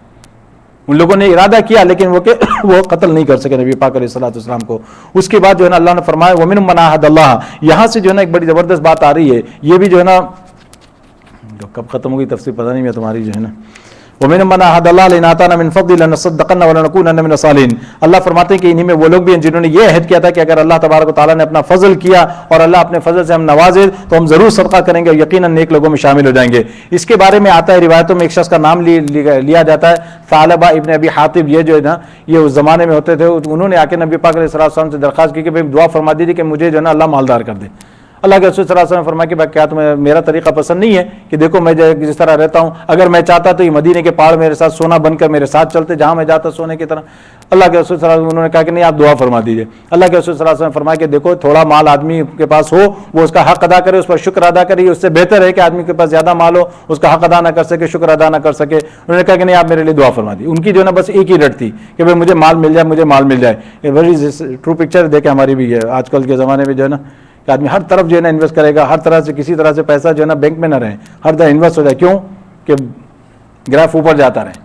تو یہاں بھی ان کو یہ ہوا کہ اور یہ تو شاید ہو سکتا ہے کہ لاٹری کی چکر ہو کہ ایک ہی رات میں جو ہے نا بیٹھے بیٹھے مالدار ہو جائے اور اللہ کے رسول کی دعا جس کو لگ جائے کسی بھی بارے میں۔ تو انہوں نے جو ہے نا اسی جب دعا کی اللہ کے رسول صلی اللہ علیہ وسلم سے پیچھا کر کر کے، اب بھی آپ کو یہی بات وہاں ملے کہ قارون کے بارے میں۔ قارون کیا تھا؟ ایک کزن تھا کس کا؟ حضرت موسیٰ علیہ السلام کا۔ حضرت موسیٰ علیہ السلام کا کزن تھا، راستے میں کھڑا ہو جاتا تھا، روز موسیٰ علیہ السلام گزرتے تھے، موسیٰ اللہ سے دعا کر دو میرے کو مال مل جائے، دعا کر دو اللہ کو میرے مال مل جائے۔ بولتے کہ بھائی نہیں مال نقصان دہ ہے، خطرناک ہے، وہ سمجھائے نہیں تم بس دعا کر دو بس۔ بہت میٹھا لگا موسیٰ علیہ السلام کو، بالآخر انہوں نے دعا کی تو پھر وہ سب وہ بعد میں آئے گا انشاءاللہ جب آئے گا تو بتا رہا ہوں۔ تو یہ جو انہوں نے بھی یہی کیا، یہ ثعلبہ جو تھے انہوں نے بھی یہی کیا۔ جب دعا کر دی اللہ کے رسول صلی اللہ علیہ وسلم نے تو اللہ تبارک و تعالیٰ نے ان کی جو ہے نا خوب مال سے نوازا۔ جب مال سے نوازا تو مدینے میں رہنے کے لیے جگہ نہیں تھی، مدینے کے باہر جانا پڑا، مدینے کے باہر رہنے لگے۔ اب وہاں سے جو ہے نا جو شخص 5 وقت مسجد نبوی میں آتا تھا تو اب یہاں پہ جو ہے نا 1-2 نمازوں میں آنے لگے۔ اب پھر اس کے بعد کیا ہوا کہ مال اور بڑھا ان کا، پھر اس کے بعد وہ جگہ بھی ناکافی ہوئی تو اور تھوڑا دور موو ہونا پڑا، تو بل جو کہ بہت دور چلے گئے تو اب وہ جو ہے نا جمعہ کے جمعہ آنے لگے۔ پھر اس کے بعد وہ بھی ختم ہو گئے, جگہ اور دور ہو گئے تو جمعہ بھی ختم ہو گئی. مال کی کثرت جو ہے نا ان کو اس طریقے سے اللہ کے رسول صلی اللہ علیہ وسلم اور مسجد نبوی سے دور کر دی. ہمارا معاملہ بالکل تقریباً وہی ہے. پہلے آدمی چھوٹا ایک گھر لیتا ہے, وہ یہاں لے گا وہاں لے گا, پھر اس کو بیچے گا تو دوسرا گھر لے گا, پھر ذرا بڑی سوسائٹی میں جائے گا, پھر اور ذرا لوکیلٹی اچھی ہو, پھر اس کے بعد بلوم فیلڈ جائے گا, برمنگھم جائے گا, پھر چلو بھائی کون سی مسجد کہاں کی مسجد, اللہ حافظ. جمعہ شکل تو دکھ جاتی ہے, اتنا ایمان تو ابھی باقی ہے, پتہ نہیں یہ کب تک ہے, واللہ عالم. یہ تو پہلی نسل کا معاملہ ہے, اگلی نسلوں کا اللہ حافظ ہے. تو بالکل اب یہ دیکھیں اللہ تبارک و تعالیٰ نے یہ جو یہاں منظر بیان کیا ہے کہ اچھا اس وقت آدمی یہی کہتا ہے جب اس کے پاس نہ ہونا مال و دولت, کہتا ہے بس مجھے مل جائے, دیکھنا میں کس کس کو کیسا دیتا ہوں, مسجد کو کتنا چندہ دوں گا, فلانے کو یوں کر دوں گا, فلانے کو یوں کر دوں گا. بس یہ اللہ نے فرمایا وَمِنْ مَنْ عَاهَدَ اللَّهَ لَئِنْ آتَانَا مِنْ فَضْلِهِ لَنَصَّدَّقَنَّ وَلَنَكُونَنَّ مِنَ الصَّالِحِينَ. یہ گویا کہ ہمیں کہا جا رہا ہے کہ البتہ ہم ضرور صدقہ دیں گے اور نیک لوگوں میں ہو جائیں گے. فَلَمَّا آتَاهُم مِنْ فَضْلِهِ, اللہ تبارک و تعالیٰ فرماتے ہیں جب اللہ تبارک و تعالیٰ نے ان کو اپنے فضل سے نواز دیا تو فرماتے ہیں کہ وہ بخل کرنے لگے, بخیلوا بھی, اب جو ہے نا بخل کرنے لگے. وَتَوَلَّوْا وَهُمْ مُعْرِضُونَ, اور منہ موڑ کر چل دیے. بالآخر یہاں کیا ہوا, ان کے جو قصہ تو اب یہ ہوا, لیکن یہ کہ آیت کے جو الفاظ ہیں وہ عام ہیں, سب کے لیے ہیں, قیامت تک کے لیے ہیں, جو بھی اس میں جو ہے نا اس کے اندر آئے گا. اب یہ جو ہے معاملہ ہوا یہ کہ پھر اس کے بعد جب ان کے پاس زکوٰۃ کا جو معاملہ آیا, زکوٰۃ وصول کرنے والا اللہ کے رسول صلی اللہ علیہ وسلم کی طرف سے جب گیا کہ بھائی جو ہمارے پاس اتنا مال ہے, اتنے مال کی اتنی زکوٰۃ بنتی ہے, تو اس نے دیکھا کہ بھائی ارے زکوٰۃ یہ تو جو ٹیکس لگ رہا ہے, ٹیکس تو غیر مسلموں سے لیا جاتا ہے, مجھ سے کیوں لی جائے, کیوں کہ اب وہ دینے میں بھی ظاہر مال زیادہ ہوا تو زکوٰۃ بھی زیادہ نکلے گی. تو وہ جو ہے نا ان کو برداشت نہیں ہوا. تو جب یہ کہا تو بہرحال وہ لمبا واقعہ ہے, پھر دوسرے ساتھیوں کے پاس گئے, ان سے مال لے کر آئے, پھر انہوں نے جو ہے نا کہا کہ بھائی اب میں بہت آگے پیچھے کرے, اچھا یہ تھوڑا سا لے جاؤ. انہوں نے کہا کہ نہیں میں پوری زکوٰۃ لے کے جاؤں گا, یعنی تو پھر یہ رکھو. تو پھر اس کے بعد اللہ تبارک و تعالیٰ نے فرمایا کہ بھائی ان کی زکوٰۃ جو ہے نا قبول نہیں کی گئی اللہ کے رسول صلی اللہ علیہ وسلم سے. جب اللہ کے رسول صلی اللہ علیہ وسلم زکوٰۃ نہیں قبول کی, اللہ کے رسول صلی اللہ علیہ وسلم اس دنیا سے تشریف لے گئے, حضرت ابوبکر کا زمانہ آیا, پھر زکوٰۃ لے کے آئے تو حضرت ابوبکر نے بھی قبول نہیں کی, حضرت عمر کا زمانہ آیا تو حضرت عمر نے بھی قبول نہیں کیا, حضرت عثمان کے زمانے میں بالآخر اس شخص کا انتقال ہو گیا. یعنی ان تمام حضرات نے ریجیکٹ کر دیا زکوٰۃ کو. یہاں پہ ایک سوال پیدا ہوتا ہے کہ بھائی وہ جب توبہ کر کے آ رہا تھا, اپنی زکوٰۃ لے کر آ رہا ہے کہ بھائی قبول کر لیجئے, تو کیوں نہیں قبول کی گئی؟ کیونکہ اللہ تعالیٰ کے رسول صلی اللہ علیہ وسلم کو وحی کے ذریعے بتا دیا گیا تھا کہ یہ منافق ہے, اس کی زکوٰۃ نہیں لی جائے گی. اب یہ اسلام پہ باقی نہیں رہا. اللہ فرماتے فَعَاقَبَهُمْ نِفَاقًا فِي قُلُوبِهِمْ إِلَىٰ يَوْمِ يَلْقَوْنَهُ بِمَا خَلَفُوا اللَّهَ. نتیجہ یہ کہ اللہ نے سزا کے طور پر نفاق ان کے دلوں میں اس دن تک کے لیے جما دیا جس دن وہ اللہ سے جا کر ملیں گے, کیونکہ انہوں نے اللہ سے جو وعدہ کیا تھا اس کی خلاف ورزی کی, اور کیونکہ وہ جھوٹ بولا کرتے تھے. یہ جھوٹ ہی جو ہے نا اصل چیز جڑ ہے, بنیاد ہے, بلکہ پوری نفاق کی بنیاد بھی جھوٹ پر ہی ہے. نفاق, تقیہ وغیرہ جتنی چیزیں ہیں نا یہ سب بنیاد ان کی جھوٹ پر ہے. جھوٹ بولو, بس ایسا جھوٹ بولو کہ سامنے والا اس کو سچ سمجھے, اسی کو نفاق کہتے ہیں. الم یعلم ان اللہ یعلم سرهم ونجواهم, اللہ فرماتے ہیں کیا انہیں یہ پتہ نہیں تھا کہ اللہ ان کی تمام پوشیدہ باتوں اور سرگوشیوں کو جانتا ہے, اور یہ کہ اس کو غیب کی ساری باتوں کا پورا علم ہے. الذین یلمزون المتطوعین من المؤمنین فی الصدقات. یہاں پر اللہ تبارک و تعالیٰ نے منافقین کی ایک اور حرکت کا ذکر فرمایا کہ یہ کیا کرتے تھے, مسلمانوں کے بارے میں جو ہے نا یہ طرح طرح کے طعنے دیا کرتے تھے ان کے دین کے بارے میں. تو یہاں انہوں نے مسلمانوں کی جو صدقہ و خیرات کی جو عادت تھی اس میں طعنے دیے. اور اگر یہاں جس بیک گراؤنڈ میں یہ بات بیان کی جا رہی ہے غزوہ تبوک کے موقع پر, چونکہ اللہ کے رسول صلی اللہ علیہ وسلم نے اعلان فرمایا تھا کہ بھئی چندے کی ضرورت ہوگی, اور یہ یاد ہوگا آپ کو حضرت ابوبکر صدیق رضی اللہ تعالیٰ اسی موقع پر سارا سمیٹ کر لے آئے تھے اپنا. حضرت عمر نے کہا تھا نا کہ آج موقع ہے ابوبکر کو میں بیٹ کر دوں گا, تو یہی موقع تھا وہ. تو غزوہ تبوک کے موقع پر جب سب کچھ لانا تھا, تو اب یہاں پہ جو ہے نا جب صحابہ لے کے آئے, جس کے پاس جو تھا وہ اپنی حیثیت کے مطابق لے آیا, تو وہ یہ جو ہے نا منافقین تانے دیتے رہے. اگر کوئی تھوڑا بہت لاتا تو اس کو کہتے کہ بھائی یہ کیا لایا ہے, یہ کیا لایا ہے, کیا ضرورت ہے اللہ کو اس کی, لے جاؤ. یعنی مطلب یہ کہتے کہ دیکھو, اب اگر کوئی آدمی زیادہ لاتا تو اس کو کہتے کہ دیکھو دکھاوا کر رہا ہے, دیکھو دکھانے کے لیے اتنا زیادہ دے رہا ہے, یعنی ادھر سے دے تو مشکل, نہیں دے تو مشکل. تو یہ اچھا, یہ ویسے تو جو ہے نا روایتوں سے معلوم ہوتا ہے کہ ان کی عام طور پر یہ عادت تھی, لیکن یہ آیتیں جو آ رہی ہیں غزوہ تبوک سے متعلق ہیں, تو اس وقت خاص موقع پر بھی اس کا امپلیکیشن ہو سکتا ہے. الذین یلمزون المتطوعین من المؤمنین فی الصدقات, اللہ فرماتے ہیں یہ منافق وہی ہیں جو خوشی سے صدقہ کرنے والوں کو بھی تانے دیتے ہیں, اور ان لوگوں کو بھی جنہیں اپنی محنت کی آمدنی کے سوا کچھ اور میسر نہیں ہے. جیسے کہ صحابہ فرماتے ہیں کہ بھائی ہم کو جو ہے نا کچھ نہیں ہوتا تھا تو ہم جاتے تھے, محنت کرتے تھے, جو کچھ مل جاتا تھا, جو کھجور یا جو بھی چیزیں ملتی تھی ہم لا کے اللہ کے راستے میں صدقہ کر دیتے تھے. جو تھوڑی بہت محنت مزدوری کی اس سے جو کمائی ہوئی وہ لا کے اللہ کے راستے میں صدقہ کر دیتے تھے. فرمایا اس لیے وہ ان کا مذاق اڑاتے ہیں, اللہ ان کا مذاق اڑاتا ہے اور ان کے لیے دردناک عذاب ہے. اسی کا اللہ تبارک و تعالیٰ نے اس پہ ذکر فرمایا, استغفر لهم ولا تستغفر لهم ان استغفر لهم 70 مرة فلن يغفر الله لهم. اللہ تبارک و تعالیٰ فرماتے ہیں کہ آپ ان کے لیے استغفار کریں یا نہ کریں برابر ہے, اگر آپ ان کے لیے 70 مرتبہ بھی استغفار کریں گے تو اللہ تبارک و تعالیٰ ان کی مغفرت نہیں فرمائیں گے. اس آیت کے متعلق آتا ہے کہ اللہ کے رسول صلی اللہ علیہ وسلم نے فرمایا کہ اگر مجھے یہ معلوم ہو جاتا ہے کہ اگر میں 71 مرتبہ استغفار کروں تو اللہ معاف کر دے گا تو میں 71 مرتبہ ان کے لیے استغفار کرتا. یعنی مطلب یہ ہے کہ یہ تو عرب کا محاورہ ہے کہ وہ جو ہے نا 70 کا لفظ جو ہے نا عموماً استعمال کرتے ہیں, جیسے کہ امریکنز کے مبالغے میں کیا کرتے ہیں, I've told you million times بول کے جو ہے نا یہ ان کا ملین کا معاملہ ہر وقت چلتا رہتا ہے. تو وہ جو ہے نا 70 کا لفظ ان کے لیے ایک بہت کامن تھا استعمال میں. اللہ فرماتے ہیں ذالک بانہم کفروا باللہ ورسولہ, اس لیے کہ انہوں نے اللہ اور اس کے رسول کے ساتھ کفر کیا. اور آگے جو ہے نا اللہ تبارک و تعالیٰ نے یہاں سے وہی جو ان کے عذر آزاد جو تھے وہ سب بیان کیے. بھائی یہ سب یہ پورا 10واں پارہ کم از کم آج ختم کر لو. یہ وہی ہے فرح المخلفون بما قدم خلاف رسول اللہ, کہ یہ جو پیچھے رہنے والے بہانے کر کے جو پیچھے رہ گئے تھے غزوہ تبوک سے وہ لوگ خوش ہو رہے ہیں. اللہ تبارک و تعالیٰ فرماتے ہیں کہ ان کو یہ کہہ دیجیے قالوا لا تنفروا فی الحر قل نار جہنم اشد حرا, کہ ان لوگوں نے اپنے ساتھیوں سے کہا تھا کہ بھائی اتنی سخت گرمی میں کہاں جا رہے ہو. اللہ تبارک و تعالیٰ فرماتے ہیں کہ جہنم کی گرمی سے کہیں زیادہ سخت ہے, تم آج نکلنے سے بچ رہے ہو اللہ کے راستے میں. تو فرمایا لو کانوا یفقهون, کاش کہ سمجھتے فلیضحکوا قلیلا ولیبکوا کثیرا. اللہ تبارک و تعالیٰ فرماتے ہیں کہ بھئی ان کو چاہیے کہ تھوڑا ہنسے اور زیادہ روئیں. یعنی معاملہ یہ ہے کہ دنیا کے اندر اگر آدمی جو ہے نا ہنسی مذاق میں لگ جائے گا تو وہاں پہ اس کو بہت زیادہ رونا پڑے گا. جو آج اللہ تبارک و تعالیٰ نے تھوڑی زندگی دی ہے اس میں اگر رو لے اللہ کے سامنے تو اللہ فرماتے فلیضحکوا قلیلا فرجعک اللہ الی طائفۃ منهم فاستأذنوک للخروج فقل لن تخرجوا معي ابدا. فرماتے ہیں کہ اے پیغمبر اس کے بعد اگر آپ کے پاس ان میں سے کسی گروہ کے پاس واپس لے آئے اور یہ نکلنے کے لیے تم سے اجازت مانگے تو ان سے کہہ دینا کہ اب تم میرے ساتھ کبھی نہیں چل سکو گے.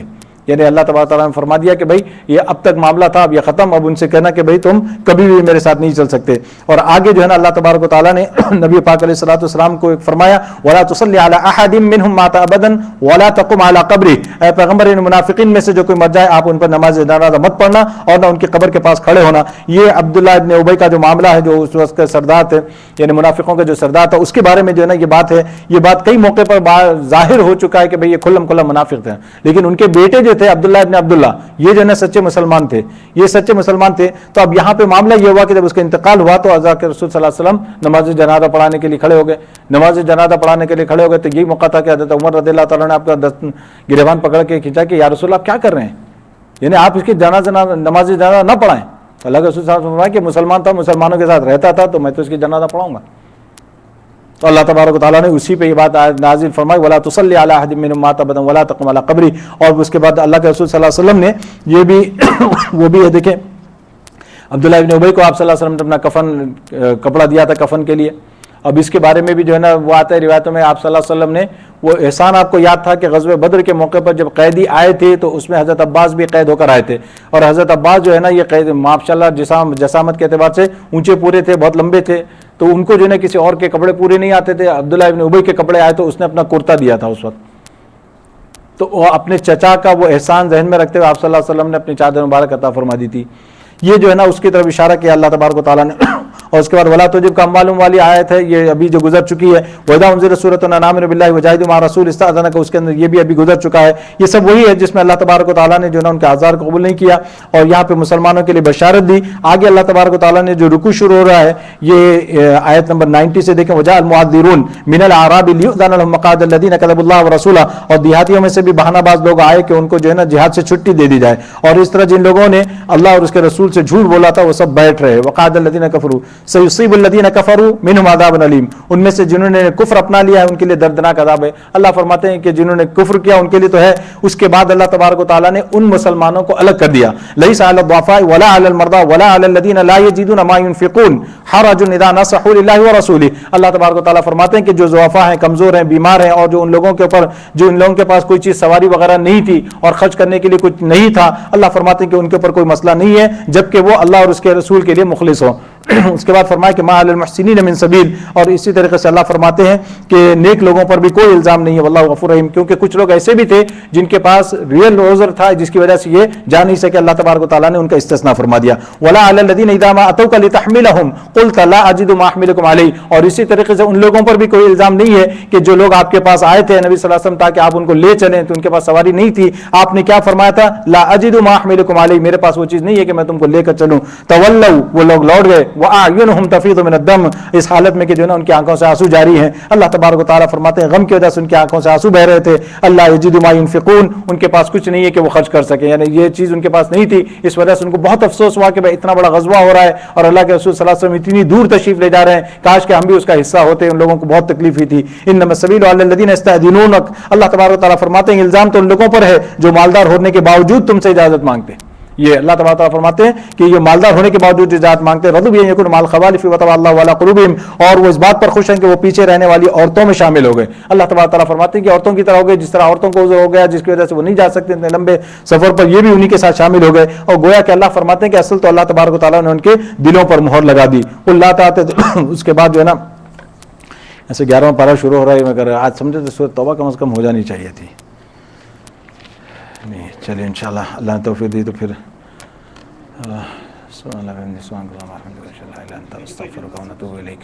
انشاءاللہ سورہ یونس سورہ ہود میں زیادہ نہیں ہے تو اس کو ایک دم ایک ساتھ دونوں انشاءاللہ. اللہ تبارک و تعالیٰ عمل کی توفیق عطا فرمائے. والخداونا الحمدللہ.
Might